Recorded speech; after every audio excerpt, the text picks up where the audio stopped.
Okay, hold on, Teresa. No, Hold on. it's doing good. It's good to Wait a see minute, hold on. I've got to get the like the opening. I have an opening video. you. Okay. Hold on. And I got to get with you because I got to get somebody to make me an opening video. Hold on. What's so funny, TSM?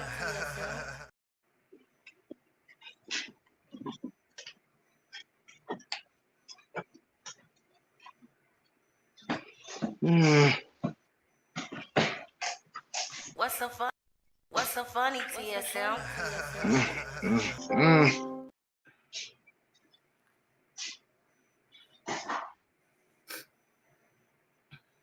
What's so fun? What's so funny, TSM? Yeah, tune in with April Showers on YouTube. Talk about it, be about it. Tune in with April Showers. Hit that like, that share, subscribe. Then let's make Miss April ours. Talk about it, be about it. Tune in with April Showers. Hit that like, that share, subscribe. Then let's make Miss April ours. Talk about it, be about it. Tune in with April Showers. Hit that like, that share, subscribe. Then let's make Miss April ours. Talk about it, be about it. Tune in with April Showers. Hit that like, that share, subscribe. And let's make Miss April ours. You know that she in the better, that she in the better thing. She do a little bit of everything. You know that she in the better, that she in the better thing. She do a little bit of everything.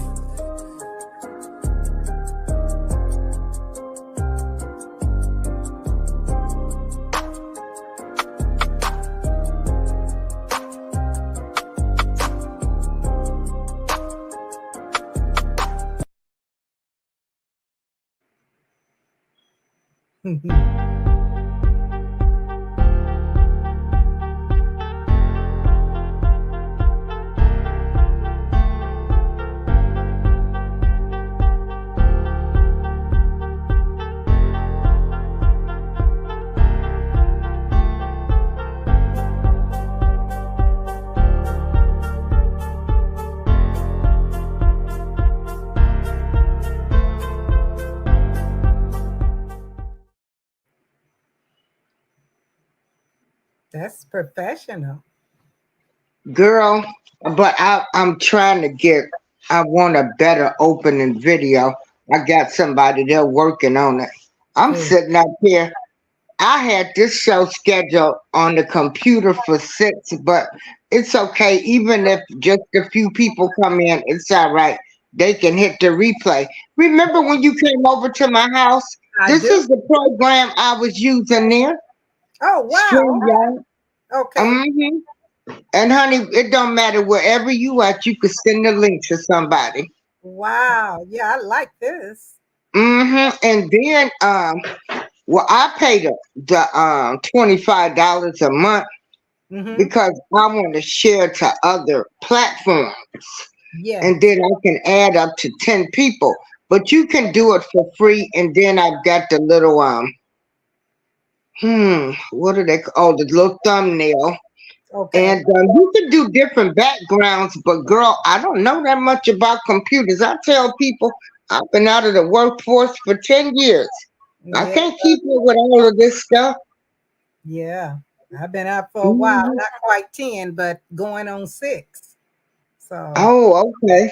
So mhm. you just running the organization. So Right. hello everybody, and also it's being ran through. You know what Elder Terrence Patillo used to be on Spreaker, where it goes to iHeartRadio and Spotify. Yeah. So I'm running that on my tablet, the Oh, podcast.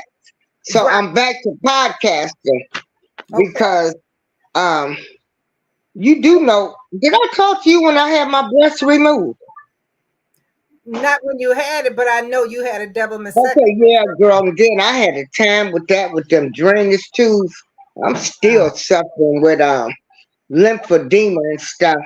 But Mhm. everybody, welcome, welcome, welcome. And I want y'all to meet. See, I know some folks, y'all. Some famous people. I need y'all to meet my famous high school friend who is an author of 2 books, an entrepreneur.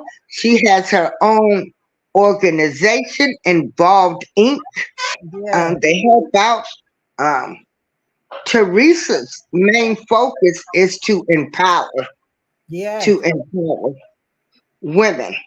Yes. And so, Teresa, I'm getting ready to give you the platform, and you can just go ahead and give the audience a brief bio of yourself and tell them about you.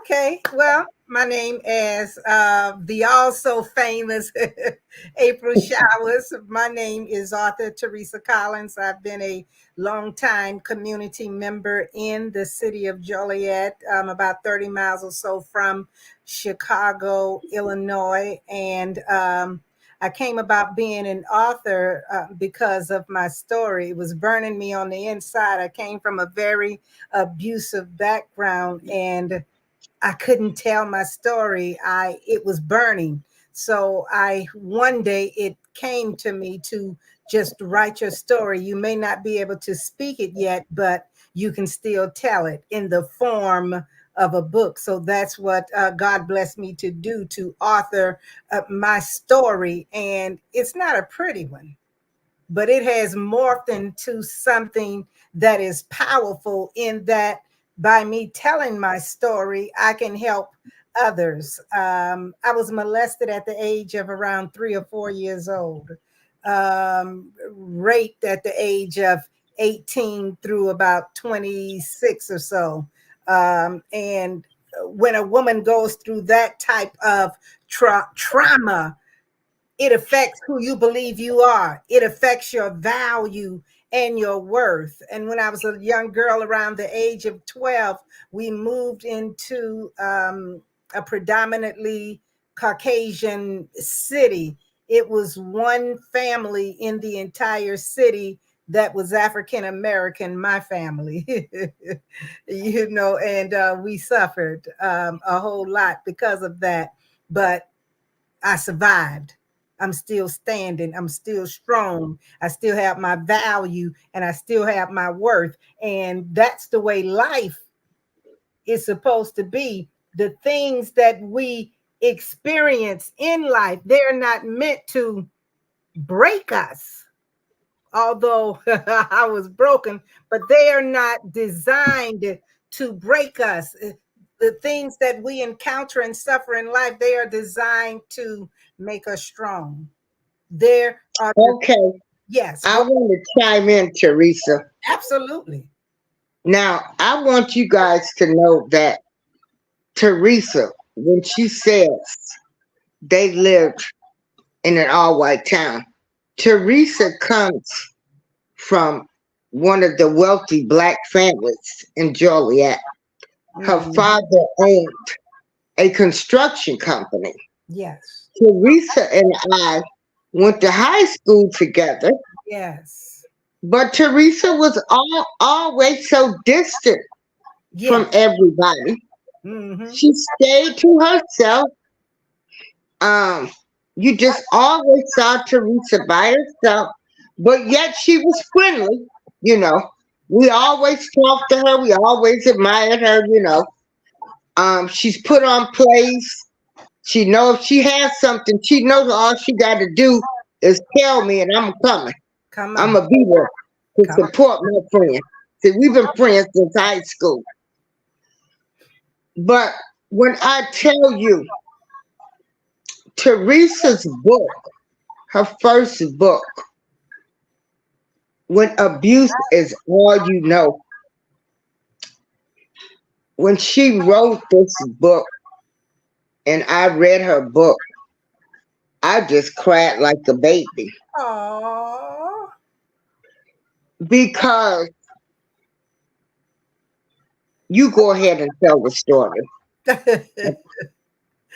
Oh, abuse isn't pretty for anyone. I was a virgin when I got married. I was 19 years old. My husband, he married me, got my virginity, and he left and went home to his girlfriend. Around, yeah. We never even lived together.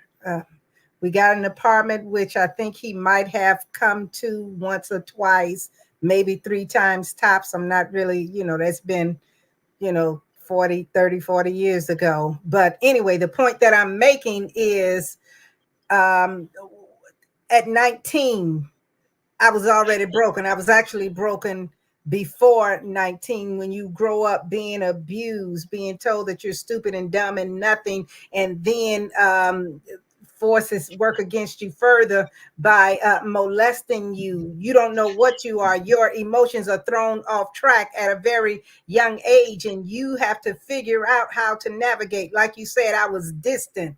I was a friendly person, but I really, even at that age in high school, 16, 17 years old, I did not understand that I needed to be outgoing or have friends. Yeah, if someone spoke, I spoke back. A lot of times I walked with my head down and things like these. But when you wear shame, which I didn't know it was shame, but when you wear shame because of who you are, the things that have happened to you, they change you the way you are inside. You don't see life clearly, which me, I did not see it clearly. It took a minute for that to happen. So anyway, while I was with this husband at 19 years old, and I endured more shame, more embarrassment. I was afraid to call home and tell my mama, you would come and get me. My husband beat me up. He left me. I was ashamed to do all of that. So I stayed there even further. Did I know I shouldn't be there? Of course I did, but I didn't understand. I didn't have the strength to just walk away and bear more shame. She failed again. She's a loser again. I told you that boy was no good. You're stupid. He's stupid. Everything about you is dumb. So that was the shell that I was cloaked in. That was the attire that I wore, a cloak of shame. So when you get like that, it's just so difficult. So by the time I became a full-fledged adult, and then I married my children's father, I have three sons, which God has blessed. They're beautiful children. But after I married him, and that union also tanked. I really felt like you really are nothing. You really are stupid. Now it's becoming a part of my true psyche and who I believe that I am. So I went through broken relationships. I went through low self-esteem. I didn't believe that I was of any value or worth. And so I did not thrive in life properly. I didn't thrive because, you're stupid and dumb. I began to believe that the only value I had was, my hips and my thighs, maybe laying on my back or something like that. You begin to believe those things. In high school, I graduated. There were 324 students in our class, in our senior class. Darlene and it was 324 students. I graduated number 4 in the class, but that was 4 from the bottom. 320 students thrived better than me. They got better grades. They were smarter. They had a little more confidence. I was 4th from the bottom, the lowest grades. And it was all because of the things that I had suffered. See, when you don't know that what you go through doesn't define who you are, I didn't understand that. I didn't know that I wasn't what I went through. Like somebody said, you don't know my story. Even Miss Darlene, she saw me walking in school or outside, and she would smile. I would smile back. I looked friendly, but sometimes we don't know what a person is really going through on the inside. We don't know what they are battling, the psyche that we have on the inside. And it takes people such as Miss Darlene to come and draw those things out. I remember she told the story about she wanted to give me a ride somewhere, and I chose to walk. And Yeah, I'll never forget. You was walking. It was on Mills Road, out by that area, wow, over by there with your boys, and you refused to ride. Yeah. Mm-hmm. Yeah. Wow. Yeah. And I just always thought, like I said, well, maybe she's too proud or something. Cause again, like I say, Teresa comes from a well-to-do family, and I just thought, she was nice and friendly, but with them having a little money, maybe the father told them to stay away from us. No, he did Stay not away do from regular, regular folks. Yeah, he did not do that. And seeing that's another misnomer that people have. They think because you have Hello, money, Mrs. B.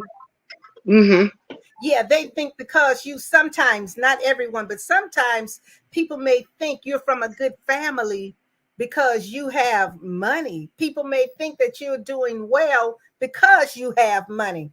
They may not even think the family is good, but if you have any type of means, sometimes people get that twisted. They don't know what you are experiencing on the inside, and we cannot afford to be shallow. We have to understand when we look at movies on television and the things we read, the news, and how we see, it's not just, people that do not have means that are suffering, that are going through suicide, that are being killed by their mates. People that have money are some of the most miserable people in the world.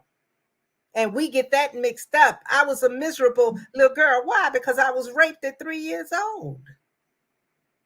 I was 3. I didn't know to tell my mother. I didn't know to tell my father, that somebody raped me and I'm just a little girl. I didn't understand those things when different people began to touch me as I grew older. Mm-hmm. So these are the things that we go through, and we allow these things, not that we even allow, when we don't have proper knowledge and understanding of how to care, self-care, when we don't have that, these things can morph us into somebody that we are not. They can change the trajectory of our life. They can actually mess us just completely up. And that's what happened to me. My emotions were thrown off kilter. And because my emotions were thrown off, I was messed up. So, Darlene, that's why I didn't know how to accept a ride from you. And to be Mm-hmm. honest, I probably didn't even look at your face. My head was Mm-hmm. probably down. Mm-hmm. So these are the things. And even as I grew older, because seeing this is the type of world that we live in, when people see that you're broken, this is a dog eat dog world. Somebody said, ain't no love out there in the street. Thank you for loving me. But there's no real love out there in the street. Everywhere I went, someone was trying to get over on me. Someone was trying to take advantage of me. Someone was trying to cop another come up on my shoulders. This was the situation. Now God blessed me throughout my life. I've had friends. When I grew up, I was in the church and I had a few good friends that I remember to this day. So I don't want to say I was just out there like a mangy dog. No, but I didn't have the type of understanding. Some of my friends that I did have, they talked to me and tried to educate me on how to be more assertive, how to be stronger, to have more confidence, to look at myself with more value. But then there were those who also knew that I was broken and they tore me down even further. Now, I don't know what their issue was, but they took that as an opportunity to look tall and look good by stepping on me. They used my back to go higher. So these are the things that we have to look for in life. Our job as human beings, but more so as survivors of abuse, warriors of abuse, just warriors, period. Our job is to always have our radar on, to be able to detect, why is this beautiful young lady walking with her head down? We have to be looking for that. Our life, our pain, my pain had purpose. My pain was not meant for me to just hold my head down. And sometimes we don't want to tell our story because we're embarrassed. We don't want nobody to know what goes on in this house stays in this house. We got to let that go. Because what good are we bringing to the world? What rent are we paying here on this earth if we don't help anybody? People that Mm-hmm. have gone through what we've gone through, it is our responsibility to pay it Yeah. forward, to give back. We have to learn how to do that. And if we don't do that, we haven't paid our dues. Well, I give, I donate, I give food to the homeless shelter. All of that's well and good. but you have a responsibility to tell your story, and we don't want to hear that. I ain't got to say nothing if I don't want to. Well, you can keep your story to yourself, but that's not the way we're supposed to be. We shouldn't be selfish like that. And shame doesn't come from a good place. We're too embarrassed. That's gonna mess my money up. It's gonna mess my image up. It's gonna mess up my reputation. It's gonna make my family look bad. We got to let all of that stuff go. Just because my family had money, that don't mean anything. That don't make you a good person because you got a few dollars in your pocket. People can win the lottery. People can go out there and sell drugs. People can steal. They could rob and get that money. Hold on for just one moment, Teresa. No, We've had some people to come in. Hey, I bring it every day in flawless mentality, Dr. Mark. yeah. And I'm putting the comments up on the screen, Teresa, so you can see them. Do you see those comments? Oh, I see him now. Okay, so let me go back. Everybody, this is my high school friend, Teresa Collins. Oh, much And love. I just love her. You know, all we have to do, we don't see each other every day or talk to each other, but we know that we there for each other. Come on now, you're gonna bring tears to my eyes. Oh, you're gonna bring them, I'm And telling she's part of the April Showers Network, you. but she's been working on a lot of projects. She's getting herself together Yes. and working on her organization. Yes. So I thank you all for coming, but continue on, Teresa, and then I'm gonna be putting the comments if you want to read. How Yeah, do I'm you want to looking at read them as they come up, or you want to take a break and then read the comments? No, How I'm you want to looking do at them as they go. Whatever it? your Okay, number platform is, I'm okay. I can do it either way, but probably okay, yeah. So we can do two things at one time. I don't have issue with that. okay. All But right. anyway, as I was saying, we have a responsibility to help those who come behind us, especially in Oh, you better preach. yes, and especially in the African American community. We have a fiduciary responsibility to, first off, we've got to help our men. People want to just put down black men, talk about them, call them deadbeats, and do all of this stuff. And some of our men, they do need to step up. I'm not trying to negate that. They do. But if we constantly put them down, our job is to build up. The men are the head and the leaders, and whether we like it or not, we want a man. We Girl, want you ain't never lied about that. They we sure be lying when they talking about I'm good by myself. I'm like they're like, don't nobody want to be old and alone. I well, know I don't like this. yeah, absolutely. And humans, we are social creatures. We are made to be partnered up. The scripture said that in the beginning, Adam and Eve, he made male and female, made he them. So we are built that way to pair up. And a lot of times when we don't pair up is because of that brokenness. We've already experienced abuse. We've already been beat down. We've already gotten a sour taste in our mouth. Girl, I ain't thinking about no man. And I'm not going against the LGBT club and all of that, but some I'm of calling us, just say the alphabet people. That'll say because they got an alphabet for everything now. okay, Yeah. yeah. But So that's no disrespect to them, but I can't keep up with all of the letters for y'all. So I'm calling the alphabet people. okay, Mhm. okay. But what I'm saying is that, like, I'll use myself. The reason why I started walking around in men drawers, men underwear. The reason why I started putting on man undergarments, t-shirts, because I felt more strong and more powerful. I was never attracted to women, but I was going to go and get me one. The devil was trying to change me into a man. You will make a good man. You will never abuse a Really? woman. I'm giving you this information. Now, I'm not going to sit up in here and tell you things that are not true. That wouldn't be right. Oh, I know you wouldn't, girl. When did this happen?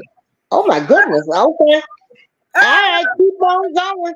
yeah, when Keep I was on going. around 20, I want to say 24, 5, between 24 and 26, somewhere in Oh, there. I wasn't here. Because I wasn't here. I was in Arkansas. okay, Okay. yeah. But at that time, I had got tired of being beat up. I had got tired of being whooped on and spat upon and raped. I got tired. That was one of the darkest times of my life. And we, like I said, we don't want to share this information. But we have to tell, there's a woman being raped right now, even as I speak. There's one whose eyes being blotted out right now, even as I speak. I remember I was being choked to death. What if I would have heard a voice? You don't have to take this. But I never heard that.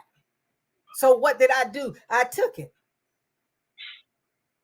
Every woman I know that was in a relationship, one way or another, she was abused.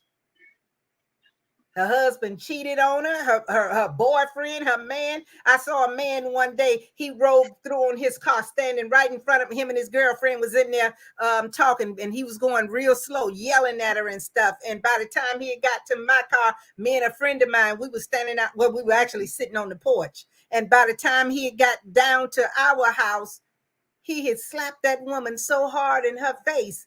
And we looked because we were shocked. I was like, oh my God, did he really do that? But I had flashbacks. And we looked at him and he thought it was funny. About 10, 15 minutes later, he drove back around and he stopped right in front of my house, letting me see I put that girl out. And he's smiling like, you want to be my woman? So we have some ugly men in our community as well. But we have to celebrate the ones that don't abuse. The ones that have enough decorum about themselves, enough self-control, that they will walk away and be a man and not put their hands on a woman, talking about, well, she talks too much. Well, sometimes the men talk a little bit too much too. But you got Now, hold on, Teresa. yes. Now, that's admirable of you. Even though you were abused by a man, you still not a man hater. Do you know, have you talked to any of your husbands to find out like why they were abusive? Do you know? I truly don't have to ask them why they were abusive, because I already know. First of all, they were broken themselves. See, a man doesn't prove his strength with his fist. A true man doesn't do that. A true man doesn't prove and tries to show that he's a man by huffing his chest up, by screaming at the top of his lungs, because all you're doing is losing control. What you're doing is showing that you're not a man and that you have issues, that you don't have any self-control. So I understand. And yes, both of my husbands, I had two husbands, one when I was 19, and then I married again. I think it was around 20. I was in my 20s, somewhere around, I don't remember the age. But during these times, both of these men had their own issues. They had their own stuff that they were dealing with. Once I broke up, one of them ended up going to jail for, I think, 12 years. I don't know the crimes, and then my children's father, he struggled. Now, God blessed him. He pulled himself together, and I actually have a very close friendship with the second husband, my children's father.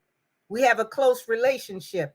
And one of the things we have to realize, we have a responsibility. You're saying it's admirable. I don't even call it admirable. I just call it my responsibility. It's something I have to do. First of all, I had 3 sons by my husband, my children's father, my ex. I had 3 sons. How am I going to hate a man? And I brought men into this world. I had to look at it for what it is. He has problems. He has issues. And we had to work together because we do have children. I don't know. And it was tough in the beginning. He would call me cursing and carrying on, and I'd hang up the phone. I'm like, I'm through with all of that. You're not going to disrespect me. I talk to you if you talk to me with respect. And he'd call back at about 2-3 minutes. He'd get the fussing and hollering, and I'd hang the phone back up. I text him, you got to talk to me with respect and honor. I've never raised my voice at you. I've never cursed at you. I've never called you out of your name. I deserve and I demand that same respect. After about 6 or 7 times of hanging up, he started calling back, okay, I'm sorry. And he was able to talk. And from that time, and that was way back in the day, I think the children were, I don't know if they were in grade school back then. That's been many years ago. But to this day, we have a very amicable relationship. So, but you, I mean, now with him, he used to beat you and everything. So you still had to forgive him, right? Say it one more time. You still had to forgive him, right? That was the only way I was able to move on. I had to forgive him. As long as I was holding a grudge, as long as anyone holds a grudge, you cannot move forward. And see, we think forgiving someone lets them off the hook. No, that didn't let him off the hook. You still gonna have to respect me. You still have to, if you want to have these children, and when you bring them back, the time that we set, that the time they come back, you don't call me any old kind of time. Well, I'm still out here doing something. I get them back when no, we don't do that. You respect me. If I give you my word, I honor my word, and I demand that same respect. But how many years of abuse did you encounter before you got to that point?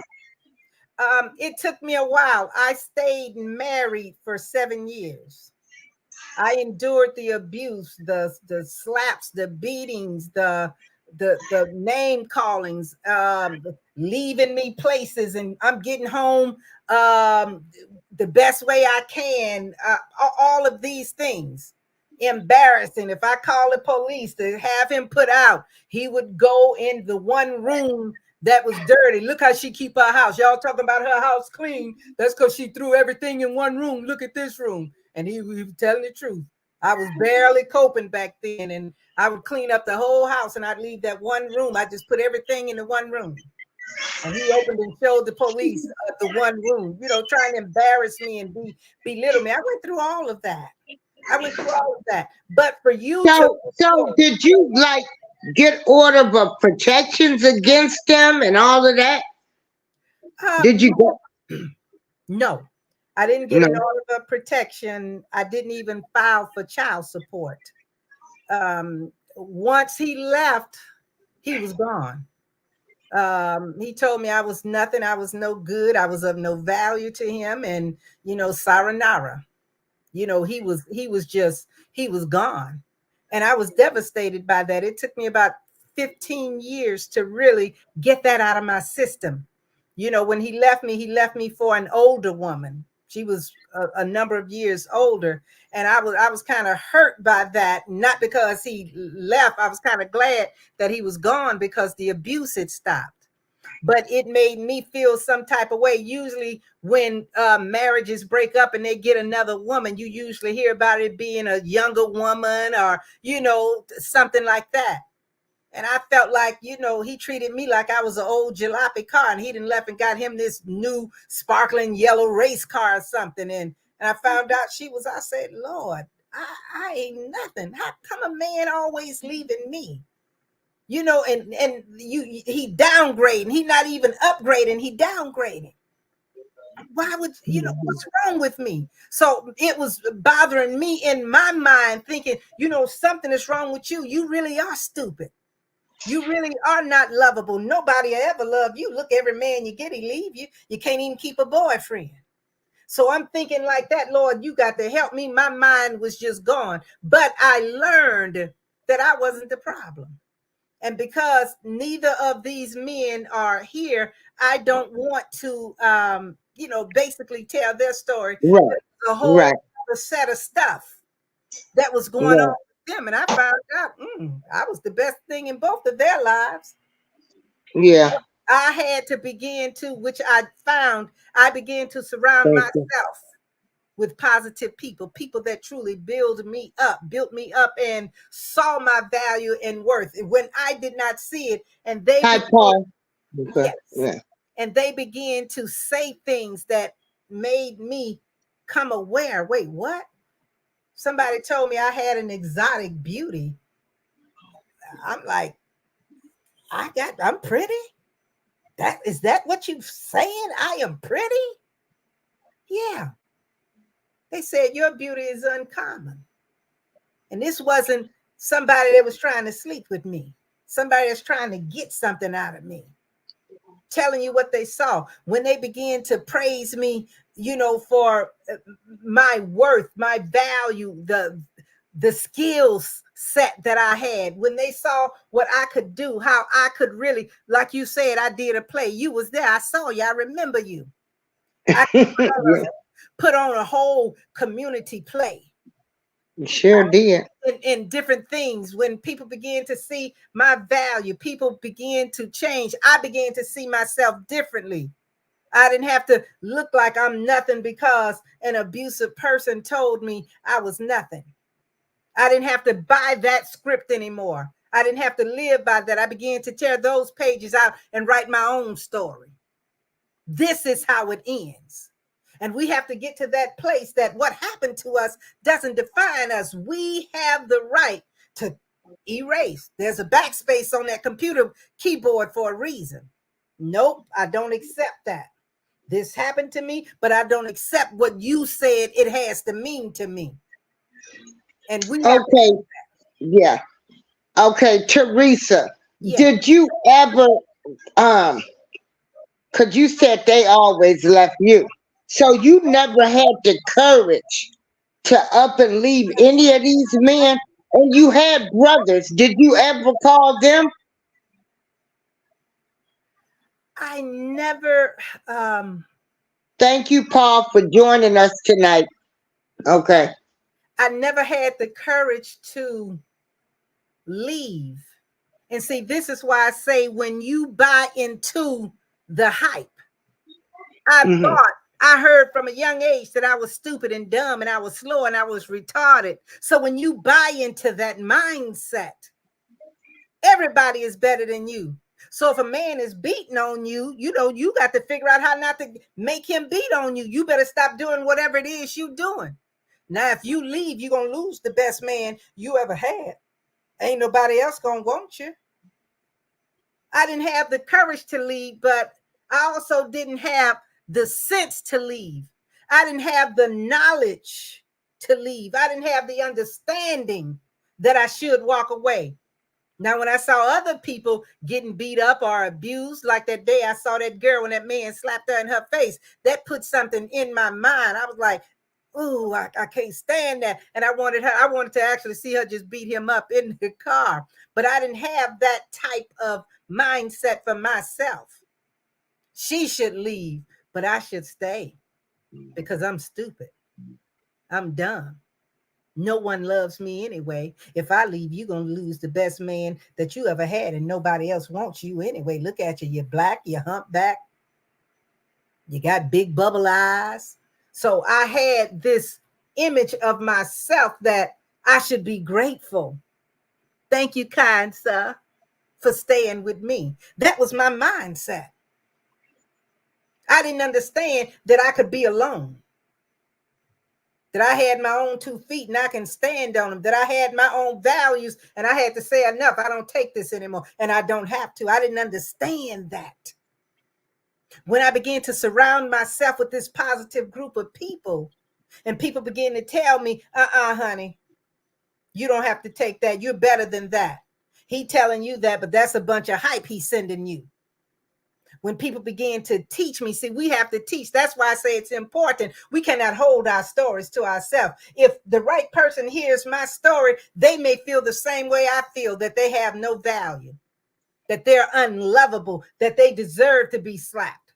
She said that she got smart with her husband or her boyfriend, so she deserved that slap. She know that was going to tick him off and make him angry. She should have kept her mouth shut. She talked too much. We Wow. tell our story so people can know that's not a reason for anybody to assault you, to put their hands on you, to commit a felony against you because you spoke your piece. They will be, Yeah. they will speak their piece. Teresa, did anybody know about this abuse or see this abuse? Did anyone know about what type of abuse? No, did anybody, know about your abuse? Did you hide everything from your family? Cause you got some brothers and you had a father. So did you ever tell anybody? Did anybody ever know this in your family Uh, they or did your not mom? know. They did not know, but I did not hide it. As I told you before, because of who I was, I thought that Yeah. was my lot in life. I thought that's what I was supposed to go. I didn't have any value. So it never dawned on me to tell anybody. This is just life. This is what it is. That's my light. That's my lot in life. When I get a man, see, even when I got married, I understood that, well, if he beat you, you just beat. That's my mindset. That's what I had at that time. If he beat you, he just beat. Yeah. Not, you don't have to Mm. take that. One thing a man better never do is put his hands on me. I didn't have that mindset. I didn't have that talk in the beginning. We didn't sit down and put down what deal breakers were. We didn't have those types of conversations. That's why Was your dad abusive to your mom? my mom went through abuse um, even before they got married. There were abusive situations. And Okay, I but did you learned, did you see the physical abuse? I saw physical abuse. I saw verbal Okay. abuse. I saw mental Okay. abuse. I grew up So, with that. we think this is normal. Now, you do know, uh, but you thought it was normal. You never thought in your mind, like, I'm not going to be like my mother, or you love your mother so much, you just thought that's the way it should be. Because I know y'all was going down there to Christ Temple. So, and all the church folks. So, you know how y'all do. Y'all stay with the men and can't let the church know what's going on. You know y'all Christ Temple folks down there. Gotta And I'm admit that. saying that in a jokingly way. No, Yeah. I'm not offended at all. But Okay. abuse, brokenness has no barriers. Whether you are in, like I said, a rich family, it has no socioeconomic background. There's no divide. When a person doesn't truly understand their value, even it could be a preacher himself, it could be a bishop, a person over churches. If you don't have the proper um, wholeness within yourself, if you still have brokenness, you can be abusive to your congregation, you can be abusive to your wife, to your children, to women in general. You can be that. So in my situation, it wasn't about, I never told my mom, I never really told anybody. I had a Okay. friend when I was living in Germany, and we got close, and we were going through the same thing. My husband was whooping on me, and her husband was whooping on her. So we bonded, and we blessed each other, and we got strength from one another. But it wasn't enough. But back then, when I was in Illinois, um, my family, we did not have that type of bond. I think if I would have told my brothers, and maybe I did at one point, I don't know if I did or didn't. It just been, that's been over 40, 40, 45 years. It's been so long ago. But the thing that I'm saying is, it wasn't that I was trying to hide. That was never, was I ashamed, of course, but it wasn't that I was trying to hide. It was the fact that I thought I was supposed to be that. I thought that's who I was. I was a stupid, dumb girl that's supposed to be slapped and hit. And Teresa, some of my cousins, the cousins, all they kids, I just tell them the real deal out here. Mm. I'm just not faking the funk, you know. Mm.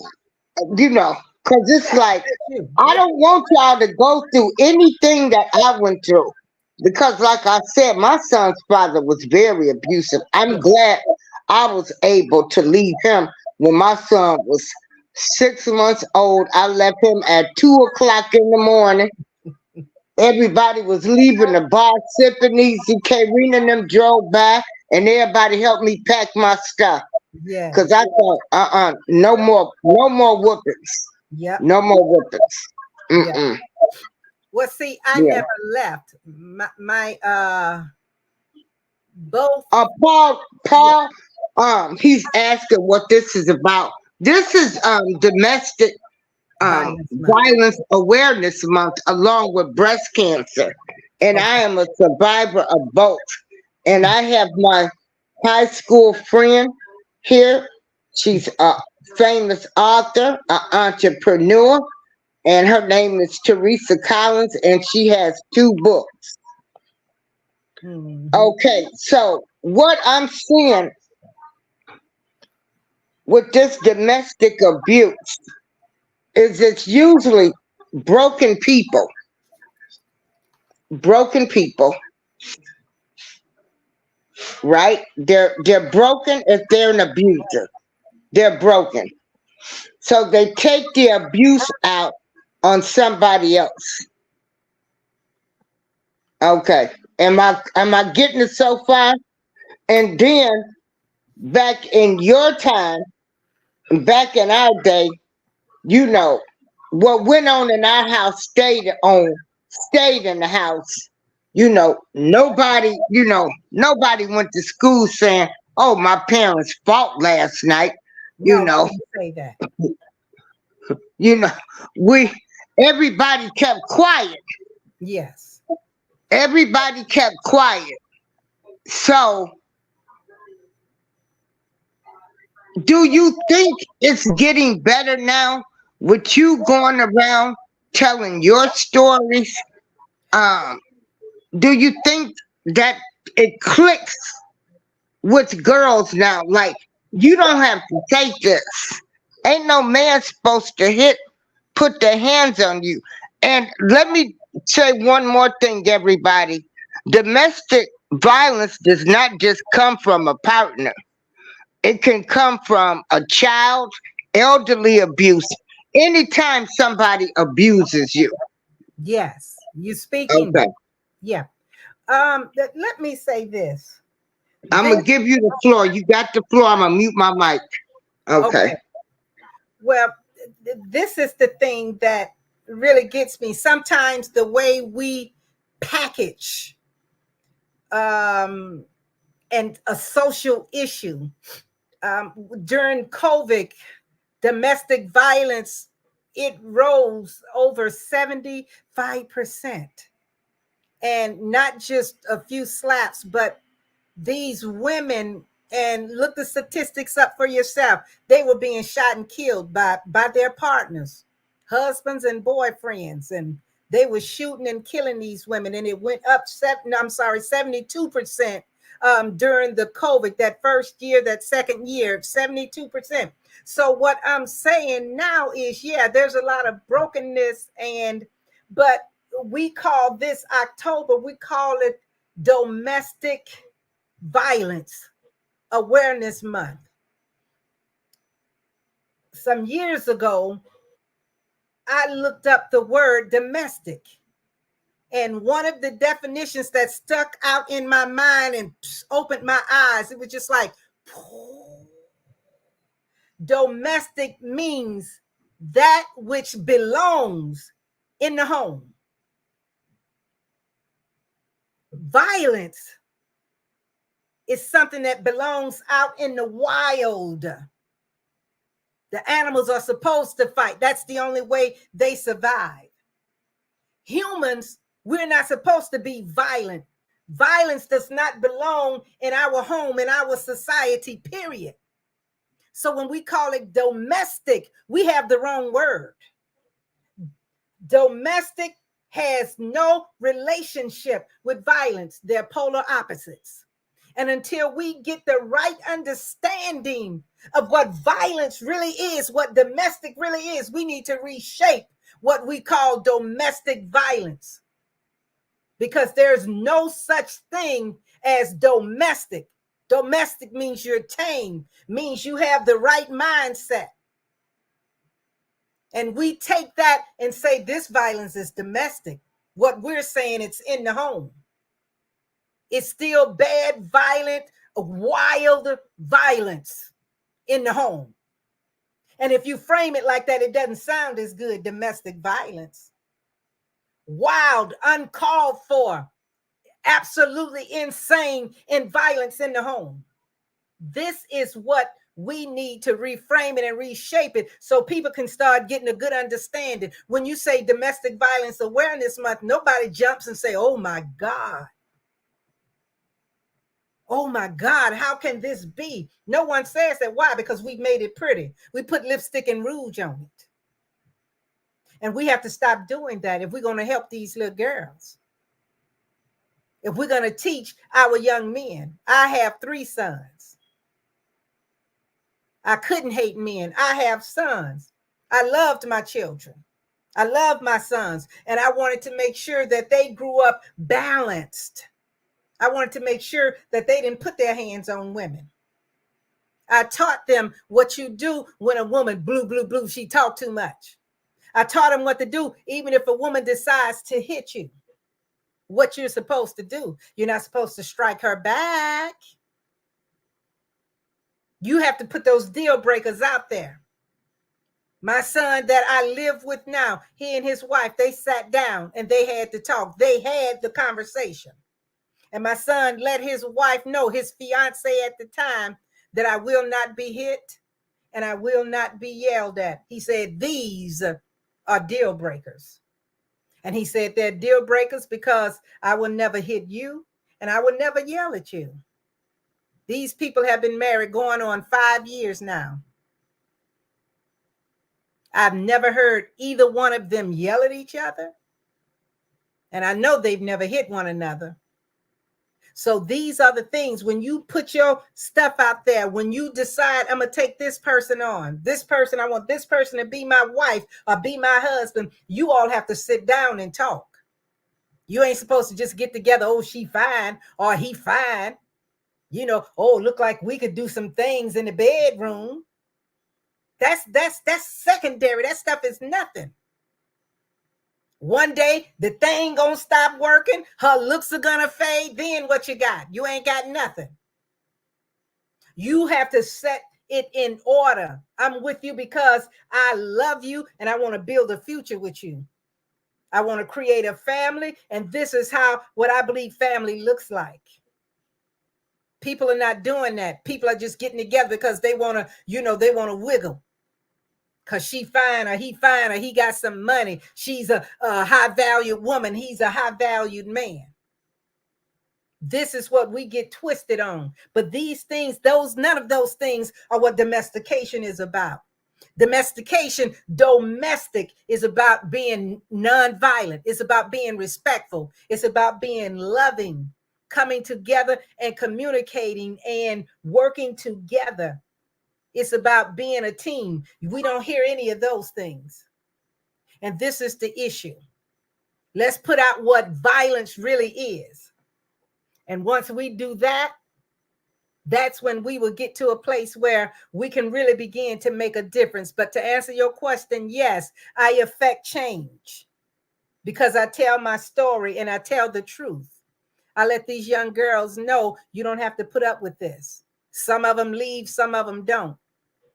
But when they do decide to stay, they acknowledge that I'm staying because I don't have value for myself like I should. They're not coming to me when we're done. They're not saying, but I love him. What they're saying is, I know I need to love myself more. I know I have greater value. And I need to raise my esteem up, raise my value up, my self-worth. I need to walk away and feel that pain of losing somebody that I wanted to be the right person, but the way he treats me, he's not the right one for me. You've got to put your values and your expectations above your feelings. And a lot of times we don't do that. We put our feelings above all. But I love him. I like how he make me feel. He used to be good to me. You have to talk about what's right for you. And no woman should sit there and devalue herself. And I don't always tell a woman, if a man hits you, you run. If you truly have a husband or a partner and you all know that this man has admitted, look, I'm broken, I'm messed up, and he really truly goes and get the help that he needs, and he never puts his hand on you again. If you decide to go back to him a year from now, 2 years from now, after he's got the counseling, and you have watched him and you see that he has changed, and people say he can't change, I don't believe that. People can change. My children's father used to be a violent man. Now, whatever woman he got now, which I don't know if he even got one, but he don't fight women like that. He don't fight women anymore. Not even like that. He don't fight women. He don't put his hands on women. He changed. And he said, I'm a lot of that change because I stopped putting up with it. Many men say they only do to a woman what she allows. We have to stop allowing that. And if we don't know how to stop, because some men, if you tell them they ain't going to do it, not to do it, they're going to do it anyway. So you have to know, the song used to say, you got to know when to hold them, when to fold them, and when to walk away. Sometimes we don't know when to walk away. You've got to have deal breakers, and you have to stick to that. And you have to love yourself enough that you won't go into hate mode. You have to stay focused and have a clear, level head. I'm going to be domestic no matter what. If I got a husband and he chasing other women, he's sleeping with all these other girls and doing all of this other stuff, I'm not running behind you. I'm not going, why you cheat on me? I know why you cheated on me. You don't have enough love for me. You don't have the right value for me. I have to make the decision. I'm not catching AIDS from you. I'm not getting no diseases from you. I'm not getting any of those things. And I'm certainly not going to stay with someone that will cheat on me and doesn't value me. It ain't about you right now. It's about me. I've been violated. I'm not asking you about why you violated me. If anything, ask myself, why am I staying with these violations in my relationship? You say you love him. What do you love? What do you love about him? You like how he hit you? You like how he cheat on you? That's what you love? You like how he lie, how he stay out all night? You have to ask yourself these things. You don't beat that man up for being him. You beat yourself up for compromising. And I don't mean literally beat yourself up. But if you stay in brokenness, if you stay in these relationships and you are learning that I can walk away, that I have more value than that. I can stay true to my deal breakers. If something doesn't sit well with me, I can talk about it, honey. You know, when we were talking the other night and you just walked off while I was in the middle of my sentence, that didn't make me feel good. Just like when you're talking, I stay there and I listen to you. I need you to do that for me. And if he, woman, F you ain't got nothing to say, you have to make the decision. Is this the way you're going to live for the rest of your life? Are you going to make the difference in your own life? I can't live like that. The only way this relationship is going to work, we have to be mutually respectful. It's no what's good for the goose, but it ain't good for the gander. It ain't no, you going to do what I say and I'm going to do what I want to do. No, we're going to respect each other and love one another. That's what a marriage is. It's a relationship. And it's all about how we relate to one another. So you have to make the decision. And the choice is always ours. We have to make the decision that I'm not going to accept this. I'm not going to live like this. I'm not going to demean myself. I'm not going to walk around in shame. I'm not going to don't say and don't tell. I'm not doing any of that. And just like I'm telling my story, I'm putting it out here. I don't know where all Miss Darlene is going to put this interview. But if she can put it all across the world on every radio, everywhere, I say go for it. because someone needs to know you're better than that. You don't have to accept that. And someone needs to hear, men, you're better than that. Men have gotten it bad, especially the black men. The white man beat you down. They raped and demoralized you in front of your wives and your children. We understand some of that aggression it stems from way back there with Willie Lynch now. We got all of that. But I'm saying there's hope for you. There's change for you. You can change. You can be better. All of these false things that they have in the world about men. You don't have to accept those things. You don't have to be the woman. Some men say, well, you hit her one good time and that'll knock her in order and she'll know not to come at you wrong. That's some bad information. Well, I'm just being a man cheating on my wife. That's bad information. She better not say nothing back to me. Bad information. Come now, the scriptures say, let us reason together. If she has some issues, you're supposed to sit there and listen and understand. The word is empathy. We're supposed to have empathy for one another. It ain't, well, girl, he a man and you know how he get, child. I ain't go, I just sit there and I listen with my mouth shut. I don't say nothing. That's not healthy. That's not a healthy relationship. That's toxic. And the women are miserable in those types of relationships. The scripture said, love your wives. He said, love them. And he said, love them like Christ loves the church. Christ died for us. Die to your old habits because you love her like that. Die to your temper and your anger. Die to your pride and go get the counseling and the help that you need. Die to all of these negative things in your life. This is important. Love your wives. She will bear your children. The best friend that a man can ever have is his woman. I'm telling you something. And if you mistreat her, one day she's going to walk away. Neither one of my husbands saw it coming. They didn't see it coming. And they didn't see it coming when I said, no, I refuse to go back. I've been gone from one for over 30 and another one for over 33, 34. They thought they could get me back. No, sir. No, sir. Because I have greater value. And now that you've changed and grown, all of that's good. And I applaud you. But whatever that was I had for you, it's gone. And I'm not holding a grudge and I'm not angry and I'm not afraid. I just know the type of person I want in my life now. And I refuse to settle.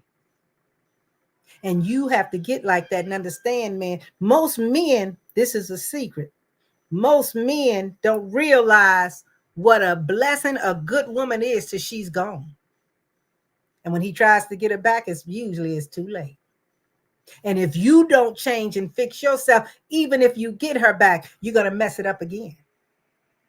Because there's a lot of bad press out there for men to buy into. The double standard. God never called the double standard, but we walk in it, we accept it. Well, and then sometimes a man may laugh at that. It's just the double standard. That's the way it is. A woman, she sleep with 2-3 men, she a hoe, she a chicken head, she a thot, she a prostitute, she all of these things. The man sleep with 50 or 60, he a player. So these are the double standards. That should not be. And women, you don't have to accept that. You don't have to accept a whole man, a thought man. You don't have to accept that. Girl, he just cheating. You know how men do. I just keep on forgiving him. Ain't nothing wrong with forgiving him, but you don't have to stay. See, AIDS is not forgiven. Certain venereal diseases, they're just not forgiving. So you have to have value for yourself. We have to fix each other. Man, you go and you fix yourself. You work on yourself. Woman, you fix yourself. You go and you work on yourself. We have to do that. Because there is nothing domestic about violence. And violence is not just fighting and doing all of that. Violence is when stuff is wild and out of order. When your emotions are not intact, that's violence. When you're not sitting down talking with your wife and your husband, hear me, that's violence. That doesn't belong in the home. Ignoring people, walking off on people, stonewalling people, green lighting people. This stuff doesn't belong in the home. It doesn't belong in a relationship. I love my son and my daughter in love because that's the most beautiful relationship I've seen in my life. 5 years almost, not quite 5, but they're going into their 5th year, I believe. I've never seen them people fuss and fight. I've seen them have conversations and it didn't look like it was going to go too well. But I tell you what, their voices never went above, listen to me, it never went above a whisper. And it was some serious stuff. Well, baby, I think it should go this way. If you do this, then this will be the outcome. And we can't have that. I don't accept that. I'm not with you on that decision. And they don't go to bed. Listen to me, 5 years. They don't go to bed until every issue is resolved. They don't go to bed. Like the scriptures say, don't let the sun go down on your wrath. If they got problems, they talk about it. And they don't sleep. One time they stayed up to 2 or 3 o'clock in the morning till that issue was resolved. That way stuff don't build up. Years and years of hatred and animosity. It doesn't build up. So you deal with those and you work on yourself. I will be a kind, loving, fair person. I will treat my spouse with dignity and honor. This is what we have to do. And we need to get that thought out of our mind. Domestic. It's nothing domestic about violence. It does not belong in the home. Start calling this wild, crazy, just crazy wildness, violent, off the chain abuse, madness in the home. Start calling it that. Stop calling it domestic violence. It's not domestic. It's not pretty. It's not sweeter. It's not softer because it's in the home. So I feel like that's what we have to do. And that's what I offer for Domestic Violence Month. I'm nothing special. I read the scriptures. I began to work on myself. I surrounded myself with positive people. And when I heard information that would help me, help my emotions and heal me, I received it. I stopped saying, girl, you know how men are, they stupid. Girl, I ain't thinking about no man. I don't say that. I don't put a man down. I don't put my ex-husbands down. We got to stop doing that, ladies. Let's not put them down, even if they are some little scumbags at the time. Even if they haven't changed or matured, stop putting your mouth on them. Everybody want to talk about what we put out there in the atmosphere. Put some positive stuff out there on our black men. Start saying, girl, I love me some black men. Black men are strong. Look what they've survived. Look what they've overcome. Look what they've discovered. Look at the inventions they made. Girl, black men are powerful men. They've been stepped on, beat on, pushed down, but look at them. Like Maya Angelou, still they rise. Talk about that. And all the other stuff, start praying for them. I have a group. We meet every Saturday for the last year. Every Saturday. Nothing but men on that group. A positive group of black men. They come together and they're building themselves. They ain't perfect, but they're working on themselves. They're getting better and better every day. And this is what life is all about. They're supportive. Man, I got this issue. Well, listen, let me tell you, I used to be like that. And this is how I overcame that. Matter of fact, my children's father is on that group. And he gives good, positive feedback into the group. This is what's important. You give a man a chance to redeem himself. Give him a chance. See, at a certain age, a man want to be respected. And he can't be respected if he out there fighting and cussing and carrying on, drinking and smoking weed and, being, an immature person. My children's father was like that, smoking weed. Every time I looked around, he lost the job, fighting on the job, just a maniac. I never badmouthed him to my children. Even after we divorced, he badmouthed me to the children all day and night. They would come home and tell me. I said, well, your father, he's saying things that he shouldn't say. I said, you pray for your father. And now he don't have anything but good words to say everywhere he goes. And he tells on himself, I did my children's mother wrong, but she's the best thing that had ever happened to me. She raised my children right. I was a single parent. I had to do it all by myself. Plenty of times I had to stand on my front porch and run gangbangers off. I was making $75 a week back then. $75 a week. My son used to ask me, Mama, why didn't you fix the garage? Because $75 can't fix an electric garage door. You know, why you didn't fix the pipes when they broke up under the sink? Why we got pots up under the sink? Because $75 a week can't fix pipes. $75 couldn't do nothing. Why our car raggedy? Because $75 can't buy a good car. I had to go through all of that. Lived in a house where the roof leaked in 7 different places. Did we get cut off? We got dry rot. We have all of these things in the house. But I stood strong. And my children saw me still being happy. One house I lived in, I didn't have a front porch. I didn't have a front door. I used to sleep outside on the front porch until I was able to get a front door. Used to be out there on the front porch with the screen door. Had an extension cord wrapped around it, praying that don't nobody see me out there and come and get me. But I lived through all of that. But I'm still standing. And I didn't go back to the men. I didn't go back to the abuse. I didn't go back to, I'm tired, I can't make it. I had to make it. I had 3 children. So this is where we are. So I just want to thank April Showers. I see her Cash App down there, $ Showers 813, so that she can continue putting on shows like this. Be generous and donate. And, you know, I thank you all for coming. I thank you all for being good people. I salute the men on this call. I salute the beautiful queens on this call. Let's band together, work together, be our best selves. Like they say, living your best life. You know, let's live our best life. Let's think positive thoughts about one another, especially about men. Think positive thoughts about our men. Just put it out there. If you have sons, say, I have a good son. I don't care if he out there on crack. I don't care what he's doing. Start saying, I have a beautiful son. I have a good son. He's a good father. I don't care if he ain't paid 1 child support. I have a good son. He's a good father. He takes care of his children. Put that out there. Put that out there. Okay. I think that's all I have. But there's nothing domestic about violence. Let's keep it out of our homes. Change the way we speak and think about violence. Don't call it domestic. Are we done, or do I just hang up?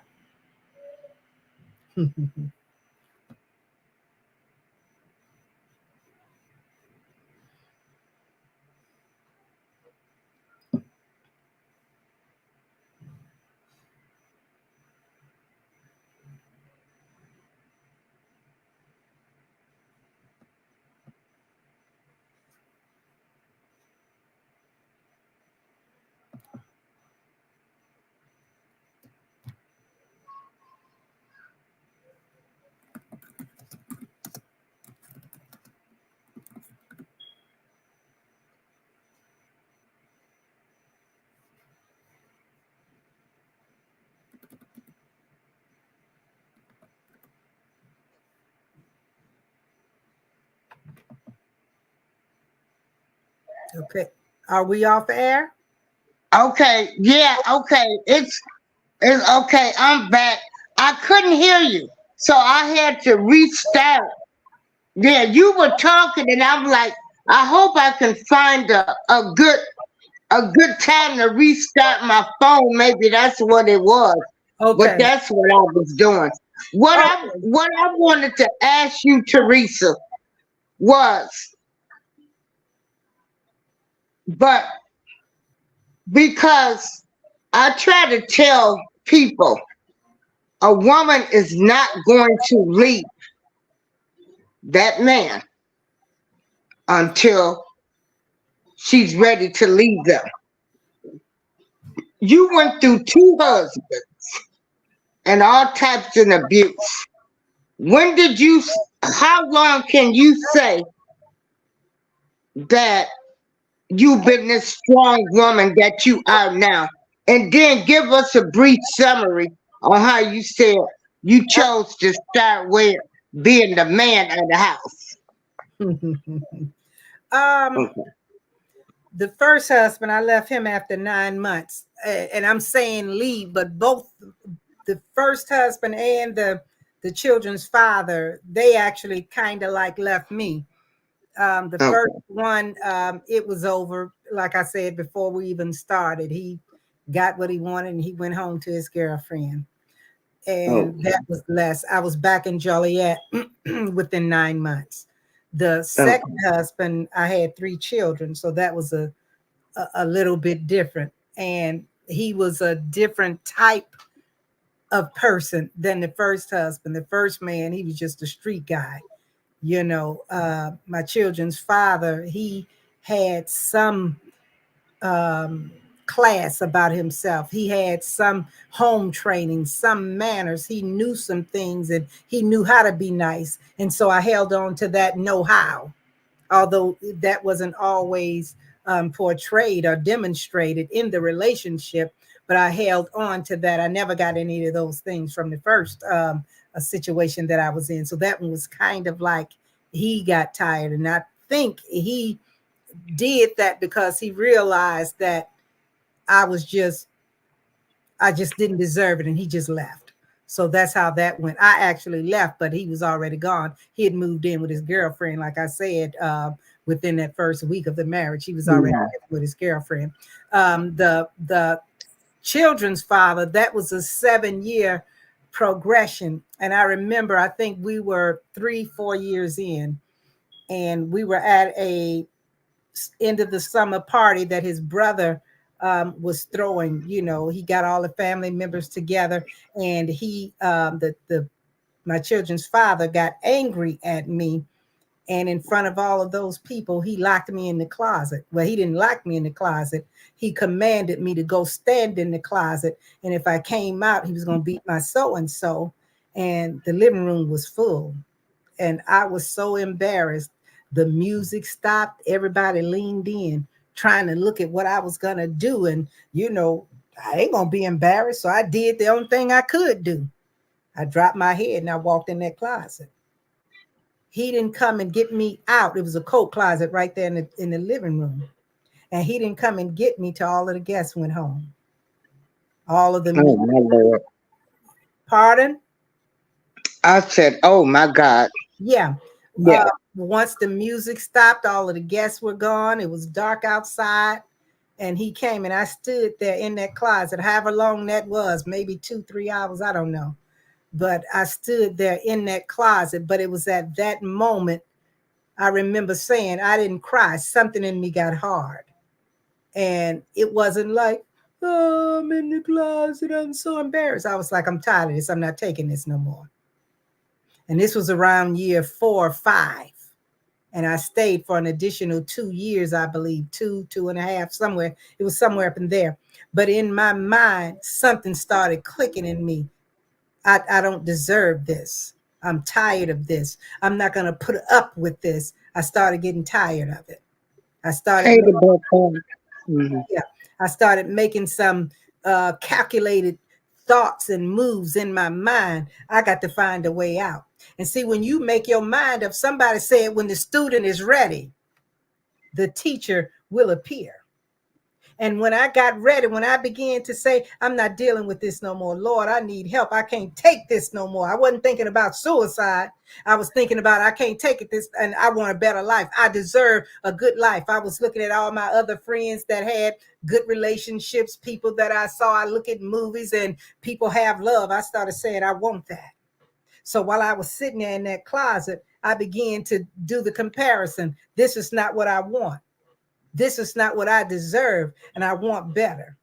And so people just began to fall in my life that would help me. And it's true about that quote, when the student is ready, people began to build me up. Oh, you can do anything you want to. Oh, you're better than that person. You don't deserve to be with him. He don't deserve you. All of that. And I started buying that. I bought all of the negative stuff. You can't do no better. That's the best man you'll ever get. So you better not go nowhere. If he hit you, you just better, just be hit in your mouth.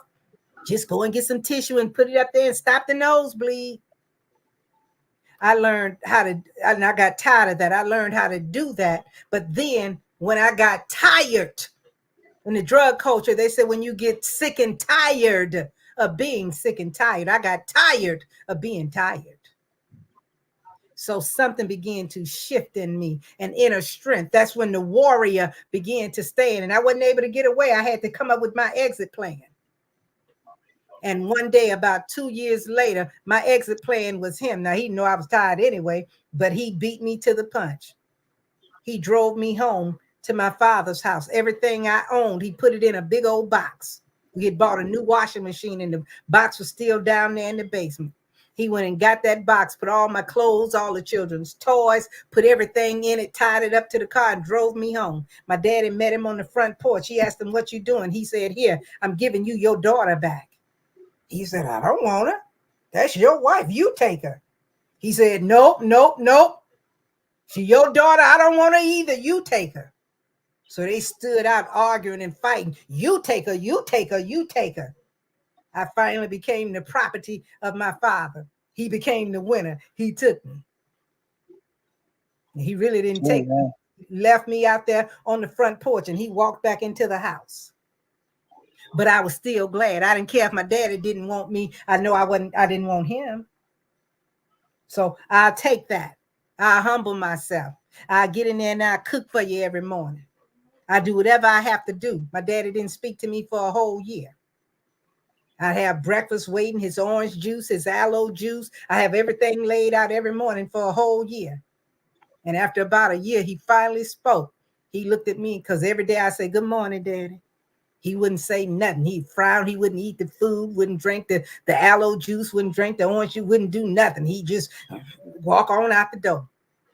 And one day, after about a year, might have been a little longer, but around a year, I did my same routine. "Good morning, Daddy." And he said, Man, that thing made my day. He said, And after that, it wasn't long. He started talking to me, started drinking the little coffee and the little orange juice, the little aloe juice.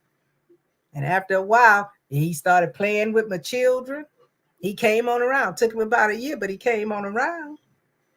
So this Oh, is wow. Okay. Yeah. Now, what did your mother do in the meantime? my mother. She was the one telling me, "You get up every morning. I don't care what your daddy say, how he act. Don't you show no attitude. You go down there and you be nice and you be kind. You grown. You got your husband. You were supposed to work that out. Regardless of what he said, he didn't lock the door on you. He gave you a key. So regardless of how he acting, he didn't want you out there in the street getting your head peeled. Okay. She say he got them ways. You just be nice. You be grateful. And you show your gratitude. He ain't charging you no rent. You take care of your children and you figure out a way to get you some money so you can get on your feet again." That's what she told me. And that's Oh, okay. and that's when I started my business. I came up with an idea because I was pretty good at graphic design. And this was back Hey, in, Nancy B. huh? Mhm. No, I was speaking to one of the ladies that came Oh, in. okay. Hey, Nancy B. Just for everybody to know, this is my good friend, my famous author friend, high school friend. She got 2 books, a business. Keep on going. Yeah. Okay. So so once I started, I did what she said, and she told me to get on my feet. So God bless me, and I ended up starting the a graphic design company at the time. And I forgot, but this was way back in the I want to say early 90s, maybe. I can't remember, but it was way back. And I ended up making back then, I want to say, I could have the dates wrong, but anyway, back then she told me to get on my feet, and I gave my daddy a proposal because I think I was asking him for $4,000 to fund the computer and all of the printers, the laser printers. Things were much more expensive for computers and stuff back then. He looked at it and he just threw it on the floor and he never spoke on it again. So I ended up saving up, like getting $500, and I bought the cheapest of everything that I could muster up. But I ended up making $1,000 a week way back then. Oh, I know. I remember because you was even working for the Times Weekly. I was working for the Times Weekly. I started out as oh God, I'm losing my words. A contractor. I started out as a contractor. I had two newspapers that were contracting me every week, and then I ended up getting a lot of freelance work doing people letterhead, logos, resumes, Mm-hmm. and things like that, and putting them all together. Many times it was from like $750, never under $7, and sometimes I would reach about $1,000, but that was way back then. So I was doing pretty good. Right. Say I was just having like a little $75 a week. I had my come up, but it took work and it took effort, and it wasn't easy. But I had to humble myself and put in the work. A lot of times we don't want to put in the work. We I want want to get in the see people. When she asked her father for that 4,800, which would have been $5,000, he to. had that money. Oh Her yeah, father, she comes from a wealthy family. yeah. But see, you think he was disappointed that you came home, or that the marriage didn't work, or My father was just an austere man. He was just a very, see, this is what, let me break this part down. As I was saying, brokenness. When you are broken and you don't know you're broken, because my yeah. father was successful. He had a lot of money. He had, he about 60 people on his payroll. Because he Hmm. was successful like that, sometimes you overlook the brokenness. My father came, and I learned later, this was after he died, that I learned just how much my father loved me. And I'm going to put the two together in a second. But Okay.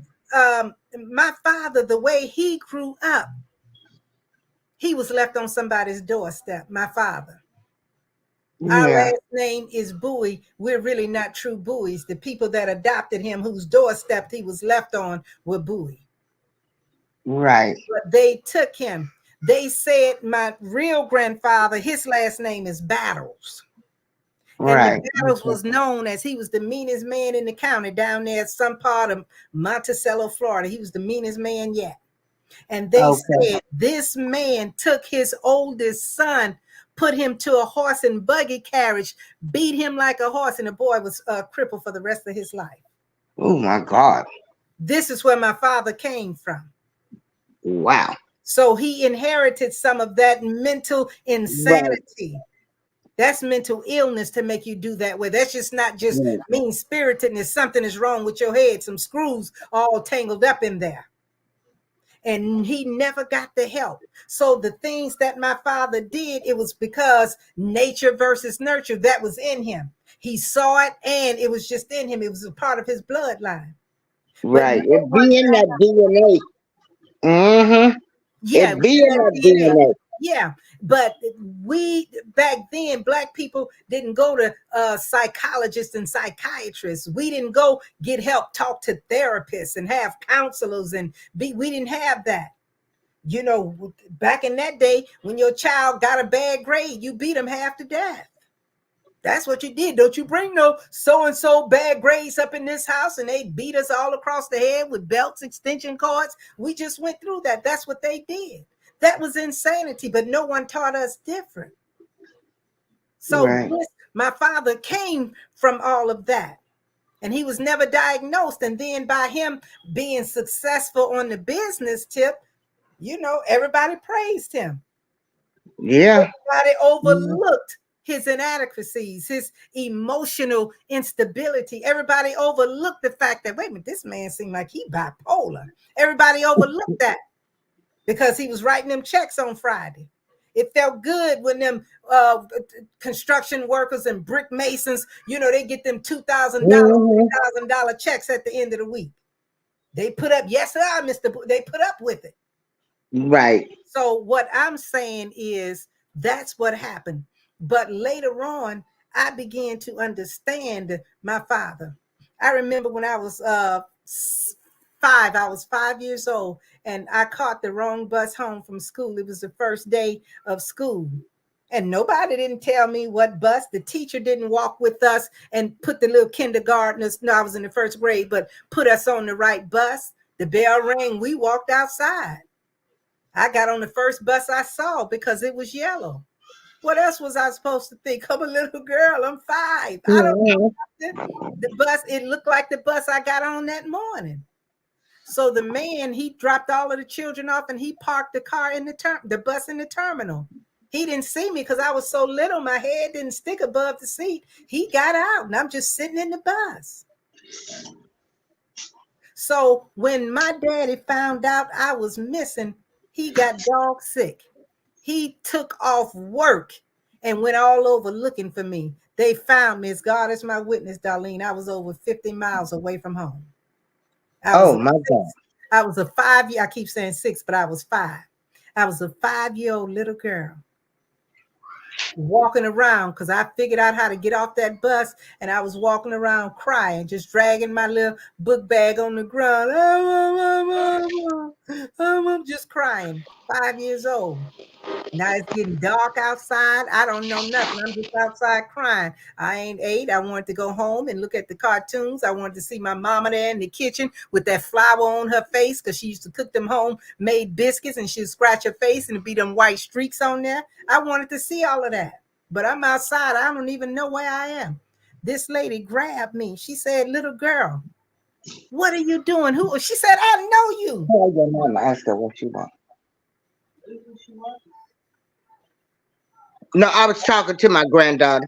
No, it's okay. It's okay. Yeah. So I was able to get home safely. She called the police and she told them who I was because she was our neighbor. She was 50 miles from our neighborhood. But I believe God planted her there because she found me. He didn't let a pedophile get me. He didn't let me get caught up into, sex trafficking. Yeah. Children, none of that. So anyway, she got me, and my daddy was the one that showed up at the police station. And my mother told me your father was sick. He had gotten sick when he thought something had happened to me. Then he thought I was kidnapped or dead or anything. And my daddy showed me love. And as I got older, one day my mother came to pick me up. And she had asked me to drive where we was going. She said, "Here, you drive. I don't feel like driving." So I got behind the wheel. That particular day, my daddy just happened to drive by and he saw me driving in her specialized. He made her a custom made, I forgot the kind of Cadillac it was, but it had I remember that Cadillac. all of that. And he looked at it. He saw me behind the wheel. He got out of his truck. He ran over there to the car. "You let that MF," calling me that, "touch my car." "Oh no, she touched my car." He started crying. He said, "Give it to her. I don't even want the MF no more. Just give it to her." Now I said, why would he treat me like that? But I believe he went somewhere and he laughed when it was over. He couldn't just say, "Here, baby girl, I love you. I'm gonna give you this car." But I believe he saw that raggedy hoopty that I had. It was just rusted on every side. It was so old, it didn't start most days. And this particular day, it didn't start again. So he couldn't just say, "I want to help you." He did it the best way he could. Why? He was broken. He came from all that meanness. But there was still a good core in him somewhere. He still helped me. He didn't like to do it out loud, out front, but he did it.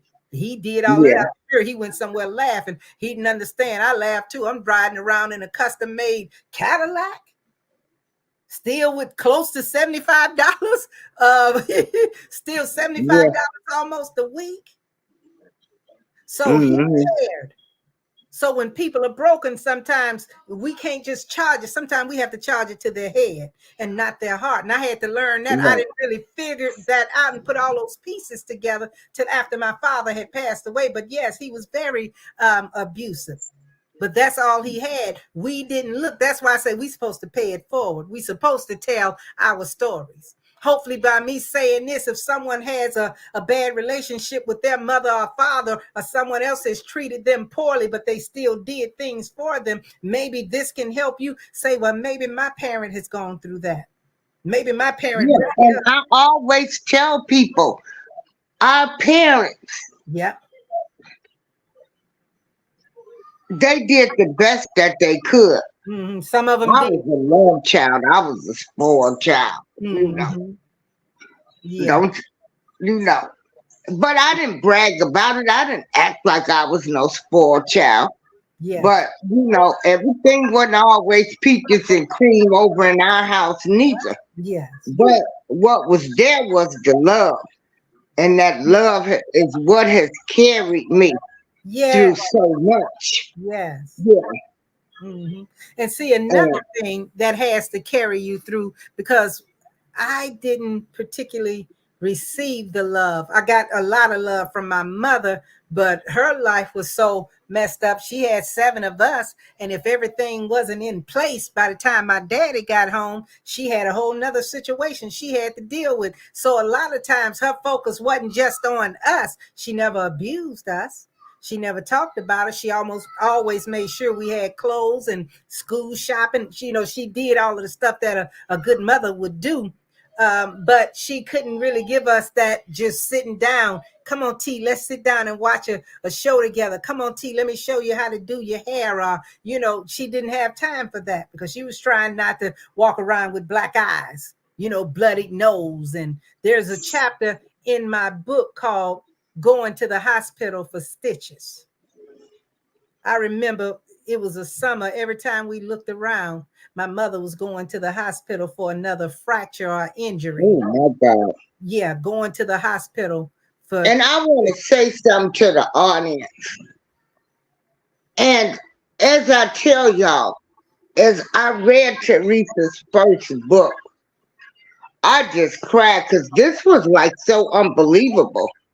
Because her father built a restaurant Yeah.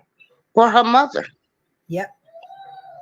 He built her a restaurant, a nice restaurant. He did. Honey, when I tell you this restaurant was so nice, and Yeah. they come from her mom is from Louisiana. So she would make all that good gumbo and stuff. Yeah. Right there in Preston Heights. Mhm. And it was so nice. And as you read this, I was just in awe because I'm like, oh my God. Mhm. And see, go ahead. I don't know if you're done. And what I always tell people, you keep on living, you gonna learn and see a lot of stuff. Everything ain't always what it appeared to be. Mhm. Because your book, your story, then hearing the things after your father died, I think more people start talking. Was like, this ain't the person I knew. But hey, your dad was all right with me. He had a good business sense. He was always nice and respectable and everything.